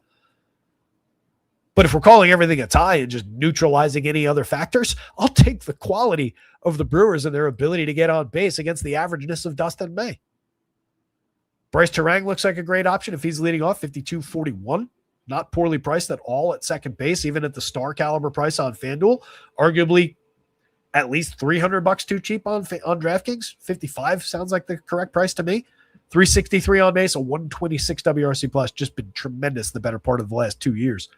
Jackson Chourio at 14.8% barrels, up to 13 home runs in 250 plate appearances. Kid is just a star. Get used to it. 55.43, not incorrect. Christian Yelich at 48.34. A bumpy start to his year, let's say, over 243 plate appearances. The thing that stands out to me, I think, is that the premium contact numbers are down somewhat. Those are things he's always sustained in like this kind of a level where you're getting upper mid 40s. Hard hit rates, a lot of consistency, a lot of barrels. Even in years where he's not hitting home runs, he's collecting extra base hits, driving the ball really effectively. That's been a little bit limited this year. 243, 326, 383, just a 140 ISO. Really concerning and something that reflects all that issue with contact. 296 XWOB under the 312 actual, which is already below average. So, yeah, some issues there, but that is an established player whose price has come down somewhat, and kind of the ideal guy to throw at Dustin May here with the price down, and if Dustin May gets any kind of attention and you get underappreciated Brewers bats against. William Contreras, just good. 4,500, 3,300, 9 homers, fantastic slash, 114 WRC plus. Big part of the run creation engine. Big part of this stack on DraftKings at that price at catcher. Jake Bauers, 47-36, has been tremendous this year. 363 on base out of him. A lot of well-struck balls, a 16 home run total, 232 ISO, 13.6% barrel, 53.4% hard hit. Just endless opportunity for premium contact. Garrett Mitchell's given you even better levels of contact and resulted in only 8 home runs and only slightly fewer plate appearances. There's really not much difference between those two guys. So you can see the little bit of happenstance going on. And I would say that Bowers' home run total, we're probably 4 short of where we ought to be on Garrett Mitchell. But he's carrying a 194 ISO. He's got a 357 weighted on base, a 358 XWOBA under the surface, carrying a 126 WRC plus. Just been tremendous and really turning it on. Sal Frelick, mix and match piece this year. David Hamilton, mix and match piece. Both guys can steal you a bag. 312, 313 on base. And then Cooper Pratt just kind of fallen by the wayside over 60 plate appearances, but not a bad mixer in this lineup if you're getting down there. It's just there are other better ways to fill shortstop overall. Kid does have some talent, though. On the card side, I definitely am interested in them going the other direction against the lefty if I'm choosing not to use Shane Drohan in any given lineup. I think there's upside for very affordable Cardinals bats. JJ Weatherholt, no issues with it going up against the lefty here at 44.35. Just a good middle infield option. 13 home runs, 9 steals, a 364 on base. Just one of a fantastic class of rookies this year. Absolutely love the option if I'm already going cards. He's not the reason I'm going to the cards. Those are the big right-handed bats that follow him. Ivan Herrera is a terrific way to fill catcher. 10 home runs, 393 on base. The price continues to go down. It's $3,900 on DraftKings. How cheap can we get? Jordan Walker and Velasquez, as I said, could be strikeout targets for Drowan if he's having a good upside day, but could also give him fits given the premium contact upside that both guys deliver from the right side. Monster power, monster raw power for both players. Underdeveloped for Nelson Velasquez, though he's been good over these 52 opportunities, mostly against lefties. Really strong first half of the season for Jordan Walker after we were calling for his breakout. 20 homers, 11 steals, a 352 on base, 368 xWOB unders, 377 actual. Says most of it's been entirely real. And it all just fits the prospect profile from when he was coming up. That is just who he's supposed to be. So love the upside. No issues with the 41 on FanDuel. 52 is easily too cheap for him on DraftKings while being a high price.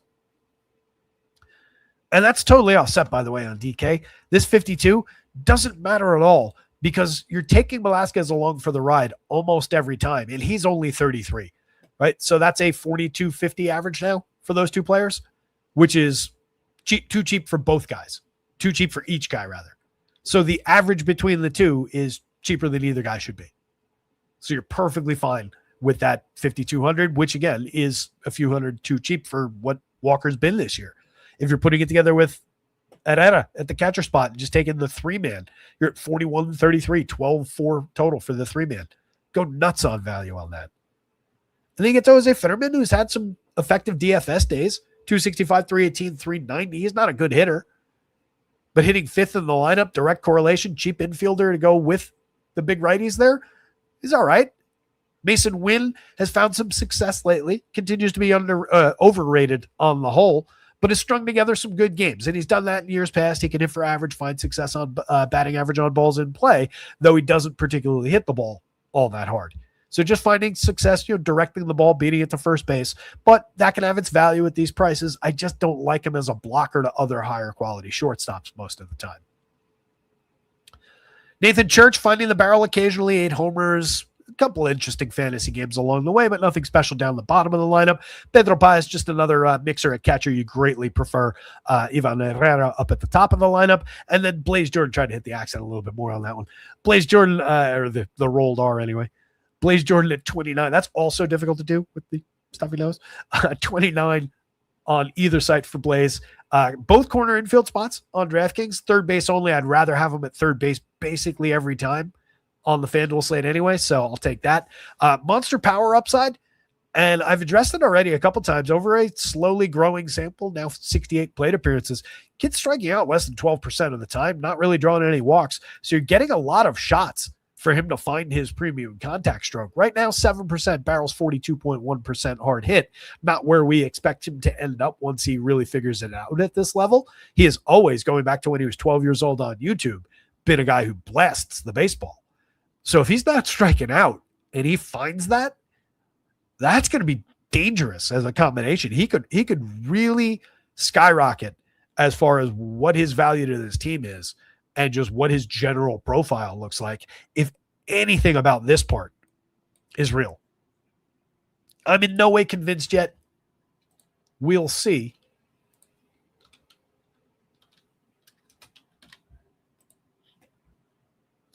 If you look in the minor leagues,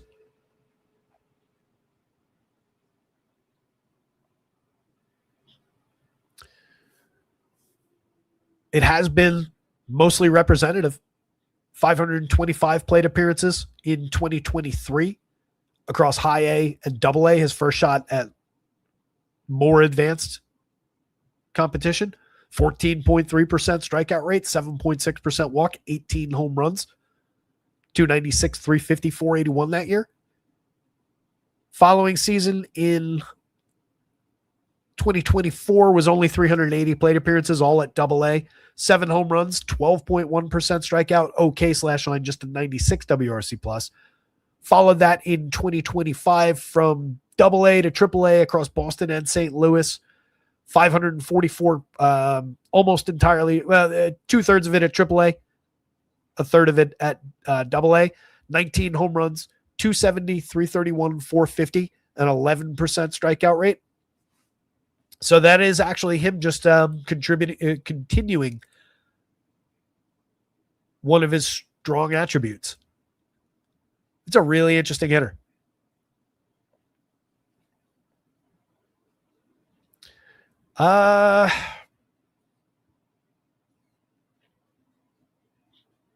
Shane Drowan.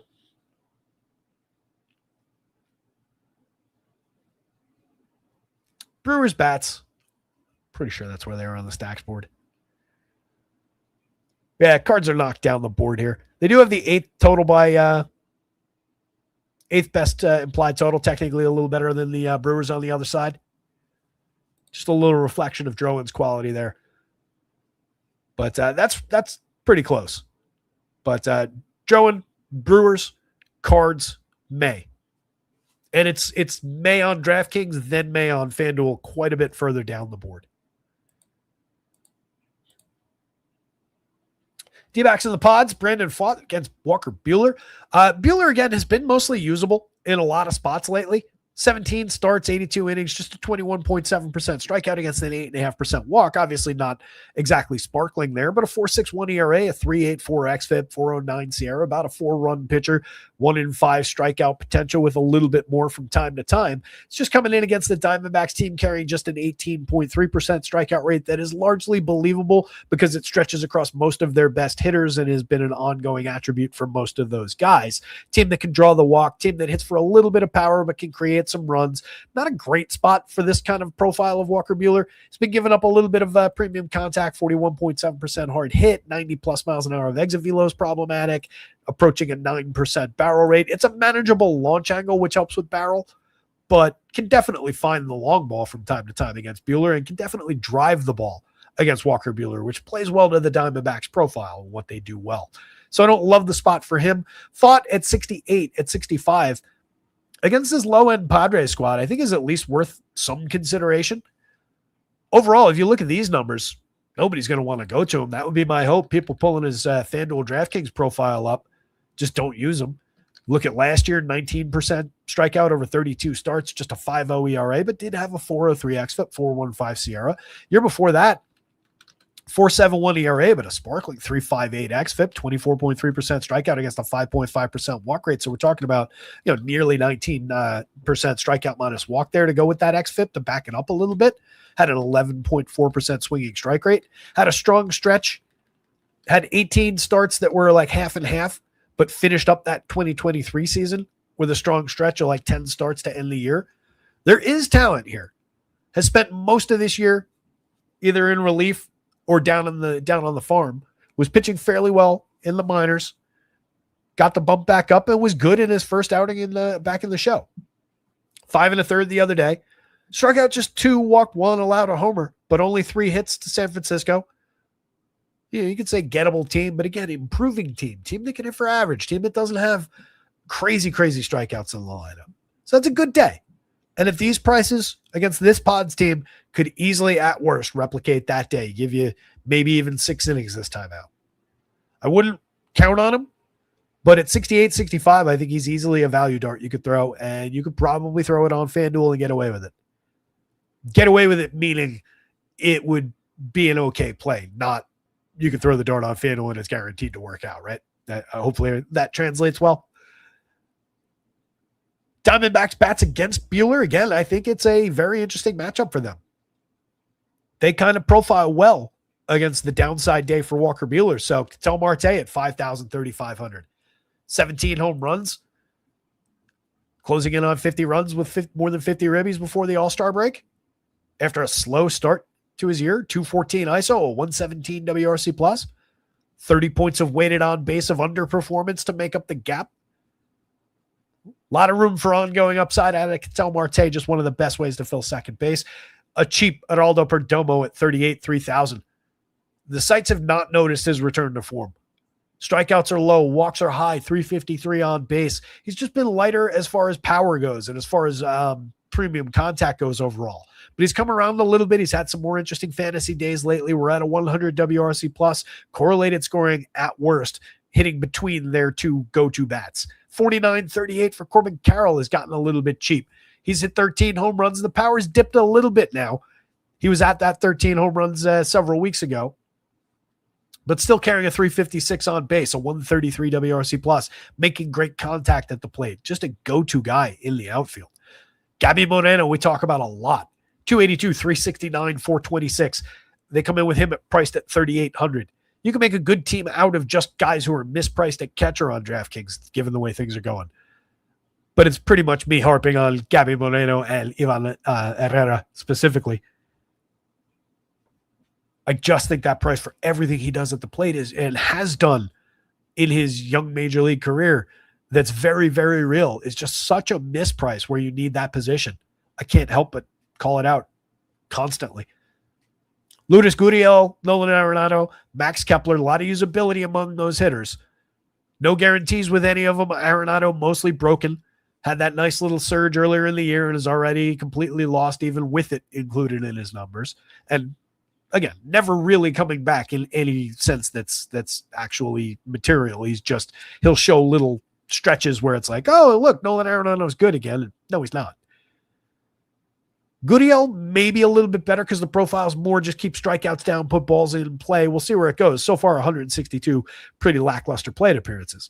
Max Kepler has put good wood on the ball in his return to action. It's only 19 plate appearances, and he's at 105, 158 with 1 run scored and nothing else, and a negative 39 WRC plus. So if you're looking at this team, maybe he doesn't exactly stand out if you don't know who he is. But look right there. That looks a lot like Max Kepler to me, the good version of Max Kepler, the guy who's hit all those home runs from the left side over the last few years. That's an upside bat. Didn't totally need the steroids to do it, I don't think. Pavin Smith at 2,400 on either side. Solid mixer. He's a lot better than those 81 plate appearances show. Low strikeout, high walk rate guy, can get himself to first base, provide correlated scoring. Not a monster individual contributor, not a monster power bat.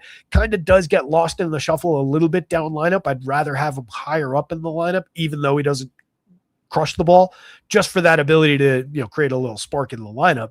I'd rather honestly have him hitting 9th so I get more direct correlation out of his on-base skills. But right now, just looking lost up there in general. Tommy Troy, just a mixer.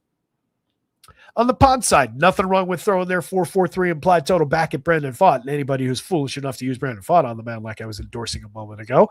You get Jake Cronenworth coming in at the dead min price. I'm not really sure what's going on there with DraftKings. 138 god-awful plate appearances out of Cronenworth so far this year. Missed a lot of time.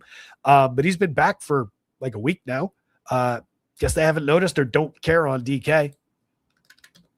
Cronenworth in general is maybe an overrated player given the uptick to 17 home runs 2 years ago, but was just mediocre that season overall, had a 105 WRC plus. I think was more interesting. It was more who Jake Cronenworth actually is last year when he only hit 11 home runs, but got on base at a 367 clip, had a 117 WRC plus. Little bit of that was from overperformance. You can see that right there in the weighted on base numbers, but I expect that the on base is potentially an attribute he can carry forward. 522 plate appearances back in 2023. He showed no signs of being either one of those guys.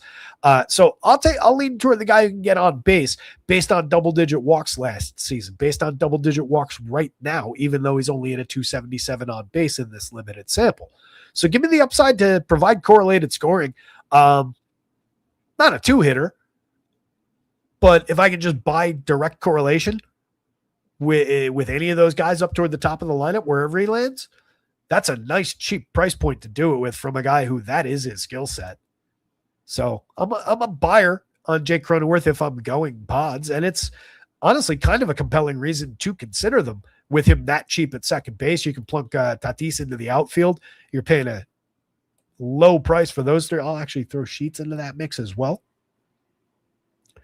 Top 4 there, I'm paying $35.75 a piece for 4, 14.3 total. And then, let's go to the top of the board and bolt on Jackson Merrill at 39. Top of the board talent-wise. 18.2 total, 36.40 average.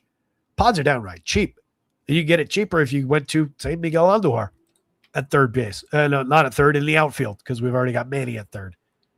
Outfield, first base, second, third base, outfield. I think that works. 34-20, 17-1 total. Rodolfo Duran at catcher, reasonable.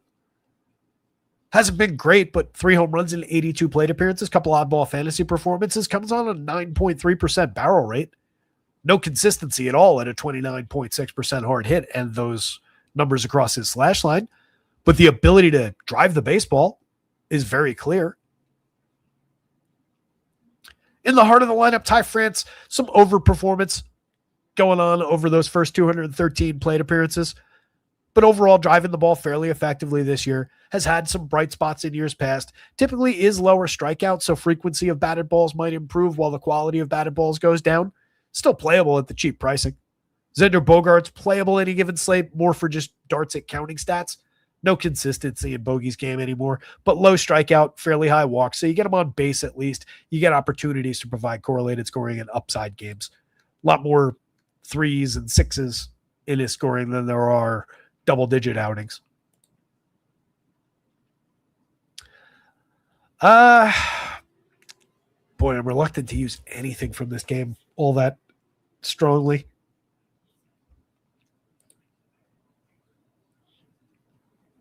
Pods led 7th on FanDuel, but 3rd by value, 6th on DraftKings, but 2nd by value, 3rd by home run upside against Brendan Pfaadt. So there you go.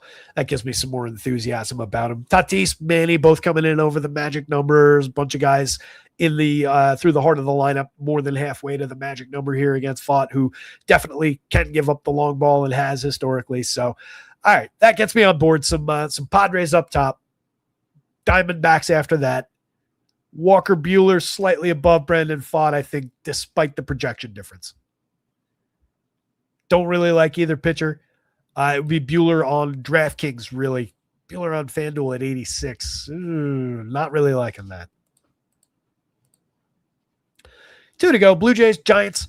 Get back to some pitching here with Kevin Gausman against Landon Roop. Roop, as mentioned at the beginning of the show, 26% strikeout rate on a 10.4% swinging strike rate. Walks too many at that 10.5%, but has a really effective 3.59 xFIP, or a really nice target 3.59 xFIP, 3.89 Sierra, under that more concerning 4.55 ERA. So pitching better under the surface.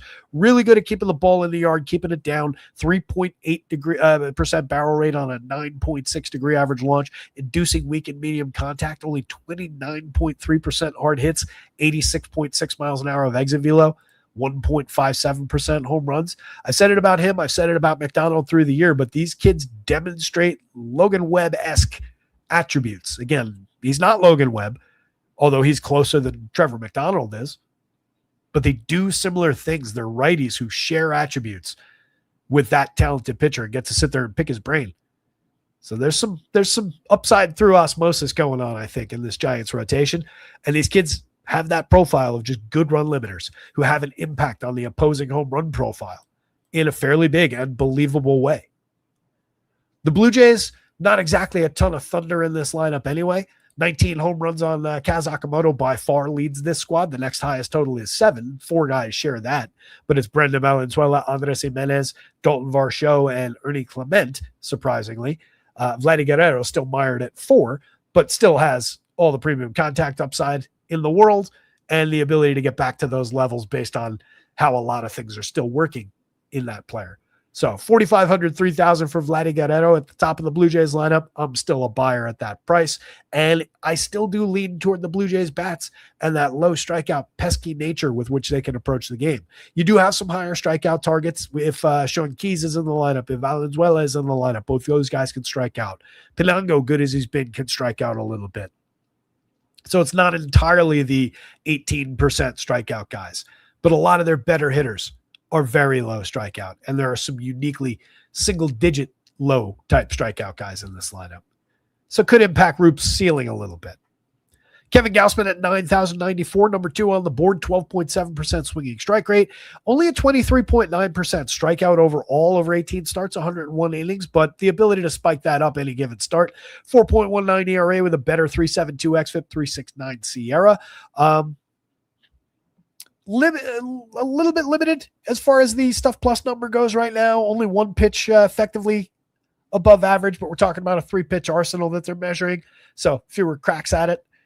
Not really concerned there. Tremendously above average as far as location plus and pitching plus go, but it leads to a little bit of premium contact. The other pitches aren't finding their spots, can make mistakes. Does create a fly ball trajectory mostly. Closing in on a 40% hard hit rate. Just 8.5% barrels, not bad. 89 miles an hour of exit velo is manageable. But this 3.58% home runs is believable. Feeds a little bit of upside toward a Rafi Devers. He comes in at a reasonable 7.51 in the home run model. William Thomas, just looking more mix and matchy given the inconsistency this year, but always has power. 6.03 in the model, 14 on the season. Bryce Eldridge comes in as a nice play from that lineup. So again, it is an improving version of the Giants. They did lose Matty Chapman to injury. I forget what it was, but 2 effective bats for hitting for average. Elliot Ramos hits for a little bit of average and has major impact in his batted ball events. Could surge any given slate. So I don't think it's a safe spot for Gausman. It wouldn't shock me if the Giants defied that Vegas total a little bit, but I think you're talking about a lot of days where defying that total means a 5-6 run day, not a 10-12 run day. It's going to be a shorter tail, I think, against Gausman. If you're looking at Blue Jays bats, if we get anything like this, Nathan Luke's in the leadoff spot, hitting ahead of Laddie, Akamoto, so on. Not a bad option to use. 332 on base. Speaks to his skill set. It's what he does well. Low strikeout, medium walk. A lot of success on balls in play. For a true leadoff hitter, you'd like him to push back up toward those previous walk rates, 8-7, 11%, a little bit better. But right now we're succeeding. We can find it. So I think he's an easy piece to use at 28-26 if you're already going Blue Jays. Helps make Vladdy even cheaper. Akamoto with a 14.6% barrel, nearly 50% hard hits, 19 home runs. They're one true power bat right now.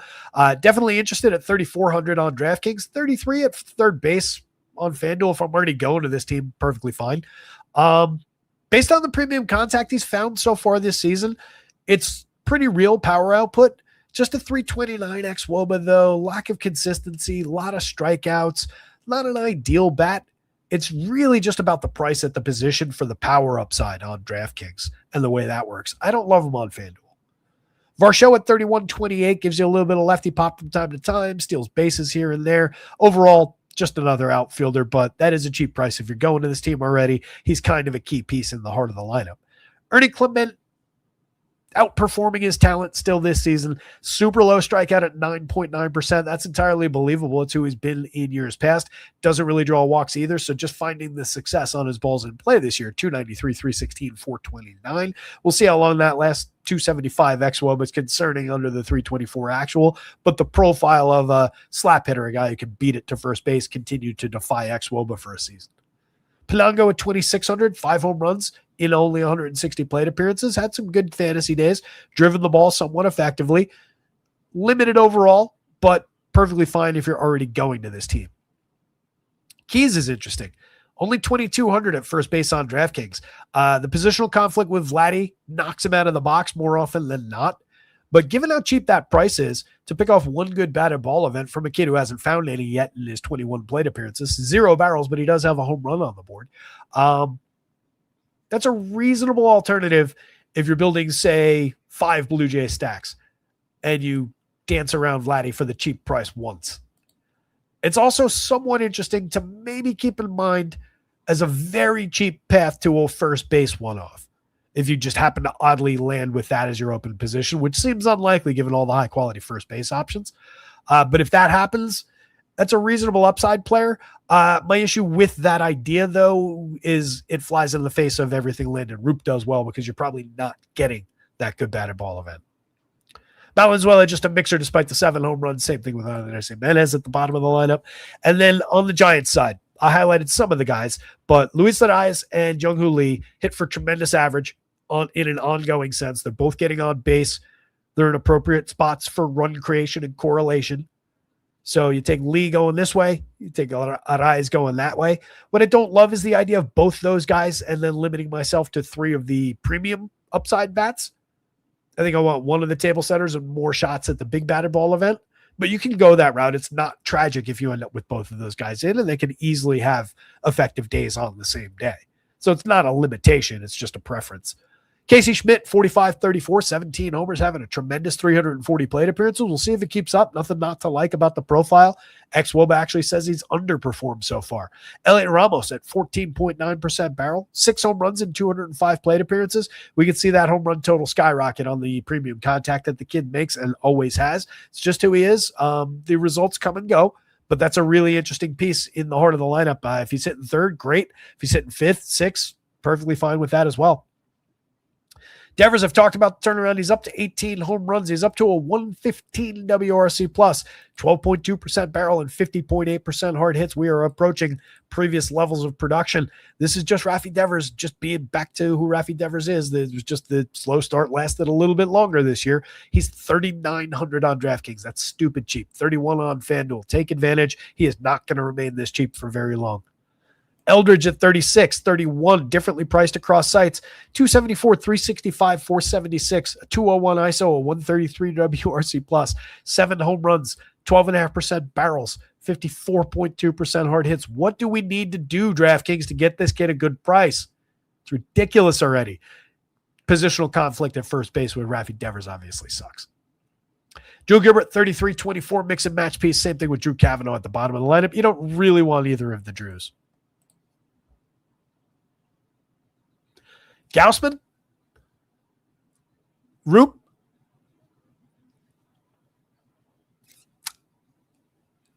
Giants bats, I think. As I talk it through, I think they're the more intriguing. They're the bottom-ranked team, and the Blue Jays are 11th. Neither of these teams looks good in this spot. Blue Jays do pull a nice value mark, though, at 7th on DraftKings. That does stand out, and hopefully highlighted that well as we were talking about that. Everybody on the Blue Jays is cheap on DK. So, all right, we'll give it to the Blue Jays offense, barely. But I like pitching. Gaussman, Roop, Blue Jays, Giants. 2 pitchers are close together. 2 offenses are close together. Rockies, 3.85 implied, but I think you could throw them at Eric Lauer, as we were saying way back at the beginning of the show. Lauer comes in with a 4.84 ERA, a 5.38 xFIP, 5.26 SIERA to target. We're gonna use this guy aggressively on the mound. Yeah, he's 6,000, but he's 6,000 for a reason. He mostly sucks. 5.69% home run rate on the season, and 11.4% barrel, a 20-degree average launch. So everything is in the air and headed toward the stands.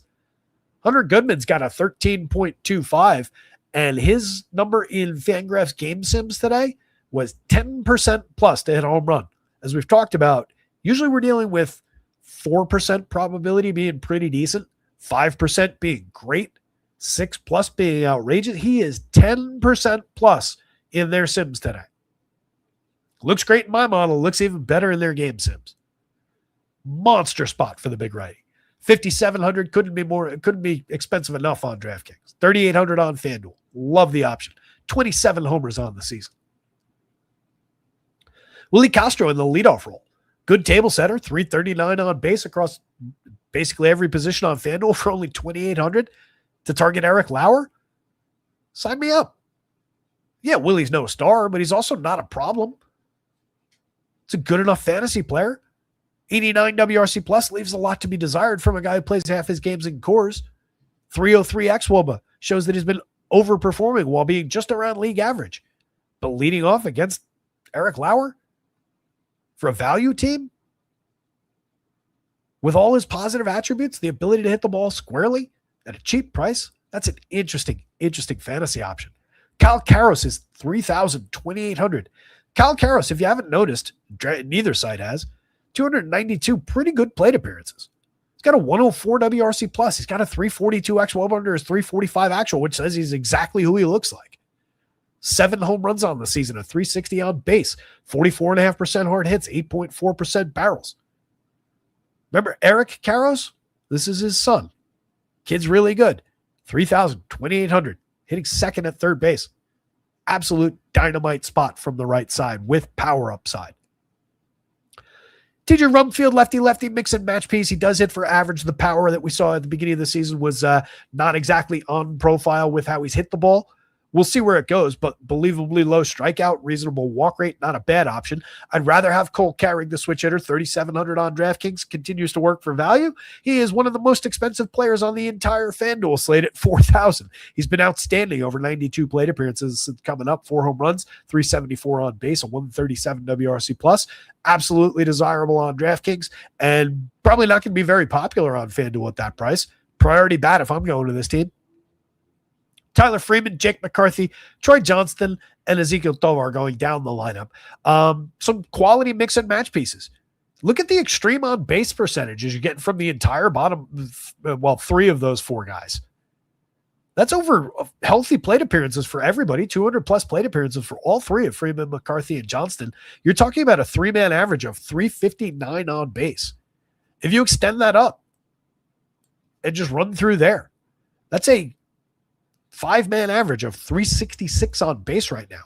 And only one of those samples is small, and it's Cole Carrig, who is not going to stay at 374 most likely, but is a believable option for on base. Top of the lineup, 316 to 339 up there. All of a sudden, this Rockies team, like this is what we were talking about at the beginning of the show, where this is suddenly a group of kids who could get on base a little bit. Some of them have power. They can put together any kind of consistency. This is a team, again, offensively, you can see getting on a roll. That's now 7 of their hitters with a 361 collective on-base percentage. Want to talk about the same 7 guys? In terms of xWOBA, 325. It's only a little bit above average, but it's above average. Several of those guys are dramatically overperforming as we look at the numbers. But this is what they are doing. So when we're talking in terms of just fantasy point scoring, for these prices, there's back and forth there. We're not talking, as much as we always are talking about the predictive stuff, the xWOBA, when we're talking about what they've created so far for fantasy and how it could string together against a guy who's just been a pincushion as far as allowing points, that's what we want to be looking at. So there is potential for upside through this Rockies lineup, and they're all cheap. Nobody's trying to sell shares of Jake McCarthy over the next 5 years. We're talking about for today, based on what he's doing right now this season, that we don't expect to fully continue, but I like his chances to continue what he's done here for one more night against Eric Lauer, even lefty-lefty. Ezekiel Tovar has been mostly lost at the plate this year. 7 home runs and 5 steals at 250 on base. A lot of swing and miss in his game. But it's a kid who's hit for power over the years. It's a righty bat with some thunder in it. I'm just looking for one of these good batted ball events from years past to pop up at a cheap shortstop price. So even he's on the board. But I think this stretch through here is crazy interesting. By the way, Hunter Goodman was one of the 2 guys that were left out of that on-base equation at 318. Again, that's just talking about how frequently they're getting on base. The weighted on base numbers are the better indicators of value. This is what they ought to be doing. This is what they are doing. And then this is a less representative category, but again, what they are doing. I'm intrigued by the spot against Eric Lauer. Vegas is not at 3.85 implied runs. Kyle Freeland, a nothing pitcher on the mound. I don't think we want any of Kyle Freeland. 19.2% strikeout, a 10.6% swinging strike rate, allowing nearly over a 4.5% home run on over the line in all of our batted ball categories. Just a problematic starter. So fire away with Dodgers bats as if that wasn't incredibly obvious at nearly a 6-run total. That's easily the highest on the board by like a full run. Shohei Ohtani at a near 20 mark in the home run model. The Dodgers lead in everything, fantasy points, etc. The top ranked team for home runs, etc., etc. Just look ridiculous. They're going to be crazy popular. Ohtani, worth it. 18 home runs, a 404 on base, tremendous table setter, tremendous bat overall. Andy Pias, 5,334, believe he made his first All-Star team. 16 home runs, 332 on base. Not a bad option, but we continue to think he's a little bit miscast in the 2 spot. I'd rather have Freddie, Mookie, Teoscar, Max Muncy, Kyle Tucker, Shohei himself, any one of those guys in the 2 spot instead of Andy. But Andy's very, very good. A lot of teams he would be the appropriate 2-hitter on. This just doesn't happen to be one of them. Not his fault, though. Freddie at 6,000. The DraftKings price is back to correct levels. 37 on FanDuel, arguably a little bit cheap, up to 293, 383, 502. 15 homers, having a tremendous Freddie Freeman style year. Age does not impact him, at least not yet. Mookie Betts, 48-32, 11 home runs in a hurry, 9.17 in the home run model, finding the barrel a little bit more in his return to action. 340 xWOBA, a target on his way back to quality, right at league average for run creation after the bumpy start, the injury, and so forth. Mookie's on his way back. Teoscar Hernandez, speaking of on his way back, 8 home runs in 230 plate appearances, 10.63 in the home run model, major source of premium contact over the years, and in this lineup tonight at a cheap 42.32. So take advantage of Teoscar. If you're going to this team, he's going to go up in prices the next couple of weeks go on. So is Mookie. Arguably so is Max Muncy, 49-34, a little bit light for Max. 17 home runs, a 358 on base, a 136 WRC plus. Tremendous across weighted on base categories as usual. I'm not entirely sure when Max Muncy is under 5,000 on DraftKings. Maybe they think it's the other Max Muncy. 34 on FanDuel, a little bit too cheap. Tucker's still popping his head up with that 10.16. Home run model's got a long memory. He's been pretty problematic this year. You're not worried about lefty-lefty with Kyle Tucker ever, though, and particularly not against a Kyle Freeland. So take advantage of him. He's going to be lower owned than he ought to be. 4,500, 3,300 is way cheaper than it ought to be. It does align with current season production, but even within that, a 107 WRC plus, 349 on base, and he's priced like that correlated scoring guy. So there's nothing wrong with going to him. And you know what the actual upside is, what the actual ceiling is. So if it renders him lower owned because he's been bad, any underperformance is just factored into those numbers. Take advantage. Kyle Tucker, not going to be popular enough. And Eliezer Alfonso, I forget how to say that correctly. Eliezer Alfonso. 2,000, dead mid price at catcher, switch hitter.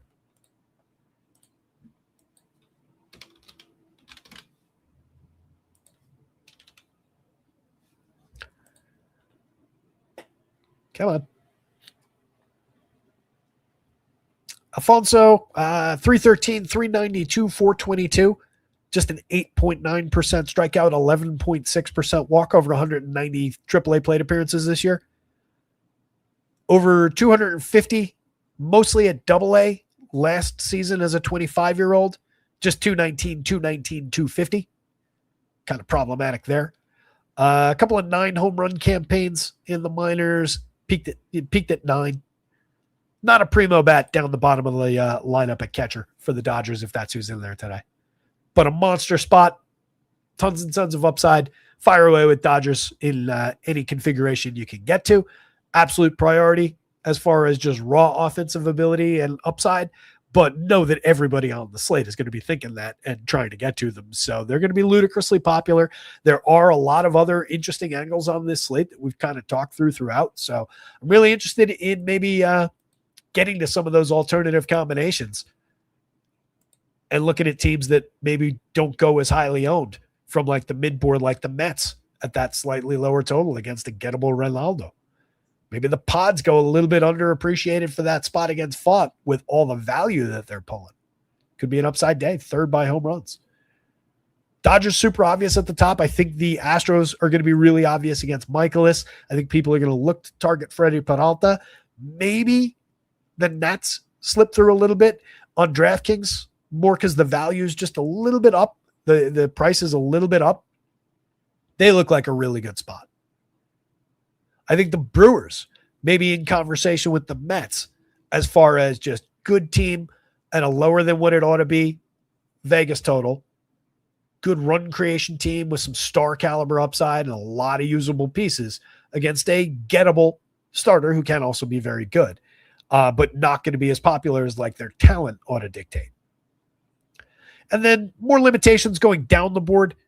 Just matchups wise, Vegas wise, but you do have the Rockies just lurking there at numbers that are going to be hidden no matter how you measure it against a pitcher who's been mostly bad, but since joining the Dodgers has seen a surge in quality. The Yankees are a lurking option on any given slate when they go down board like this. You can see they're 13th by Vegas, but they're still popping up to 9th by projection, 8th, 9th by value, and 4th by home run against Griffin Jacks, who does allow the long ball. Yankees can win on that alone and put 3 in the seats and put 7, 8 runs on the board just on a couple of pieces of contact. So the Yanks are always at least in the mix. And if they start to get lower owned for missing pieces for general perception lately with how bad they've been, that's when the Yankees start to get interesting. That's when the Yankees start to win fantasy slates. Because those big outburst days against pitchers like this, when nobody's there, it just creates opportunity. So I think it's a really interesting slate.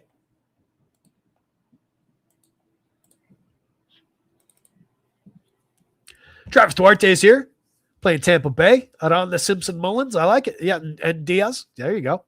It's a solid 4-man. Yeah, as we talked about a bunch recently, said Mullins, he's a good piece to have in that lineup. He's in no way reliable, as we've seen over time. But a guy who's gone 30-30 in the past and still has a full season of plate appearances, all goes to plan, 2020 or more upside. So I'll always include that as probably your next best option after that ridiculous top 3 in that Rays lineup. We're already at 10-14 in under 300 plate appearances this year. He's got a shot at 2020 this year. Probably falls short on the homers, but we're probably getting there on steals. Yeah, he's been doing all right. Exactly. 213, 293, 353 obviously leaves a lot to be desired. 289 weighted on base, 269 ex-WOBA. But he's just part of that equation with the bottom of this team, where these 3 guys are on base so frequently, basically 40% of the time, when they're not doing their thing as far as just hitting home runs, driving each other in. They're on base for these guys to cash in on. And that's where you get, all these guys don't have to succeed in the same game. And most of the time they don't. They're 19 to 13 points below average by run creation, except for that sample of Johnny DeLuca. But if you pick off the right individual from that group of guys to go with the top 3, like you're trying to do with Seth Mullins, you've got some. And he's the most likely out of that group after Junior Caminero there. He's the most likely contributor. He's also the one directly connected on correlation. So, yeah, it's the right choice. I don't hate it. It's just, really challenging spot. Nothing, again, about the slight downturn last time out with Cam Schlittler blowing up a little bit in those 4 home runs. Nothing about that's chasing me off Cam Schlittler today. I don't think that creates a good opportunity for the Rays. I just think DFS-wise, they will be incredibly low-owned for that spot against Schlittler. You'll attack a decent portion of the field on either site, and you can get the 3 premium bats at that low ownership. So, that's your angle in on that, obviously. And you knew that. You knew that when you made that choice. 5:41 on the clock, though. Solid 2-hour show for a 6-gamer or 7-gamer.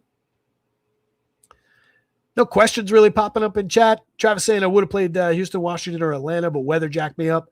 As long as those games play, I still like any of those teams. But, yeah, obviously we're keeping an eye on that national spot. I haven't seen anything about it. But just keep an eye on that one. The other one I think is fine. Captain America Bleed is here. Didn't see Cap. Good to see you, buddy. Doug Geely saying, I really hope the Houston-Washington game gets played a little bit earlier.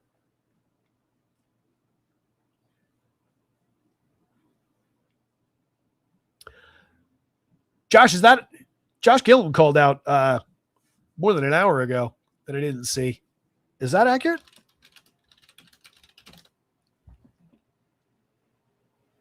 Dustin May limited on a pitch count of roughly 65 pitches. So there you go. We're going to shave that projection on Dustin May down, and I would not go to him. And as of about the same time, about an hour ago, Roth's update on DC was nothing all that enlightening in DC. There are going to be scattered storms around. If we're lucky, we'll be able to know before first pitch if they go over the park or just near it. For now, I don't, and I might not later either. Fence sitting from Mr. Roth. That's all right. It's the weather. Kind of got to do that. I get it as a person talking about baseball. So yeah, that is going to impact that Dustin May spot pretty significantly. Entirely 100% off your board on FanDuel at 91. We were already limited on pitch count. I think I just gave him 5 innings or limited on expectation there. 77 on DraftKings. I think same thing. I think you just take him out. I don't think you're going to find value there on 65 pitches. And that tells me something's up, right? The fact that he went for the 9-inning complete game shutout and then came back limited, bad, and now on a pitch count, something's going on. So major concern, sparks a little bit more interest even potentially in the Brewers too. Still love Drouin on the other side of that game. With that in mind, you guys, let me go get the site updated. Remember, jump in the home run picks contest with a comment under the video after the show ends. Come on back, leave your home run pick of the day. We went through the rules a few times. Leaders currently Cujo with 4 on the verge of closing it out. First to 5 wins a free month of rotoscouts.com content. Give that a look. You can also, if you're feeling like getting behind the paywall, just giving us a test drive. Scrolling across the bottom of your screen right now, promo code TRYME. Capital T, capital M, all one word at checkout on a weekly plan. Makes your first week 100% free. That'll renew at regular price after a week, but no commitment at the front side. Cancel anytime in between, et cetera, et cetera, et cetera. Under $1 a day all the time for access to all 4 major sports when they're all going on. MLB only right now. Rotoscouts.com, rotoscouts.com, rotoscouts.com. Give it a look. Good luck out there tonight, gang. Somebody go win something. Share those results when you do at Rotoscouts on Twitter. Premium Discord linked in the description of the video below. Links to the site are also down there. Rules for the contest, et cetera, et cetera. It's all down there. It's all in the description. Bunch of hashtags about today's slate. All sorts of fun stuff. Link to, if you want to do your own video, it comes from YouTube. That just goes in there automatically every day. Anyway, gang, hopefully you got something out of the show. It was a fun one, despite my sniffles. Hopefully they weren't too annoying for you. They were annoying for me. I'm going to go relax for a few minutes and then get the site updated. We'll see you out there back tomorrow for probably a big Tuesday slate. See you again.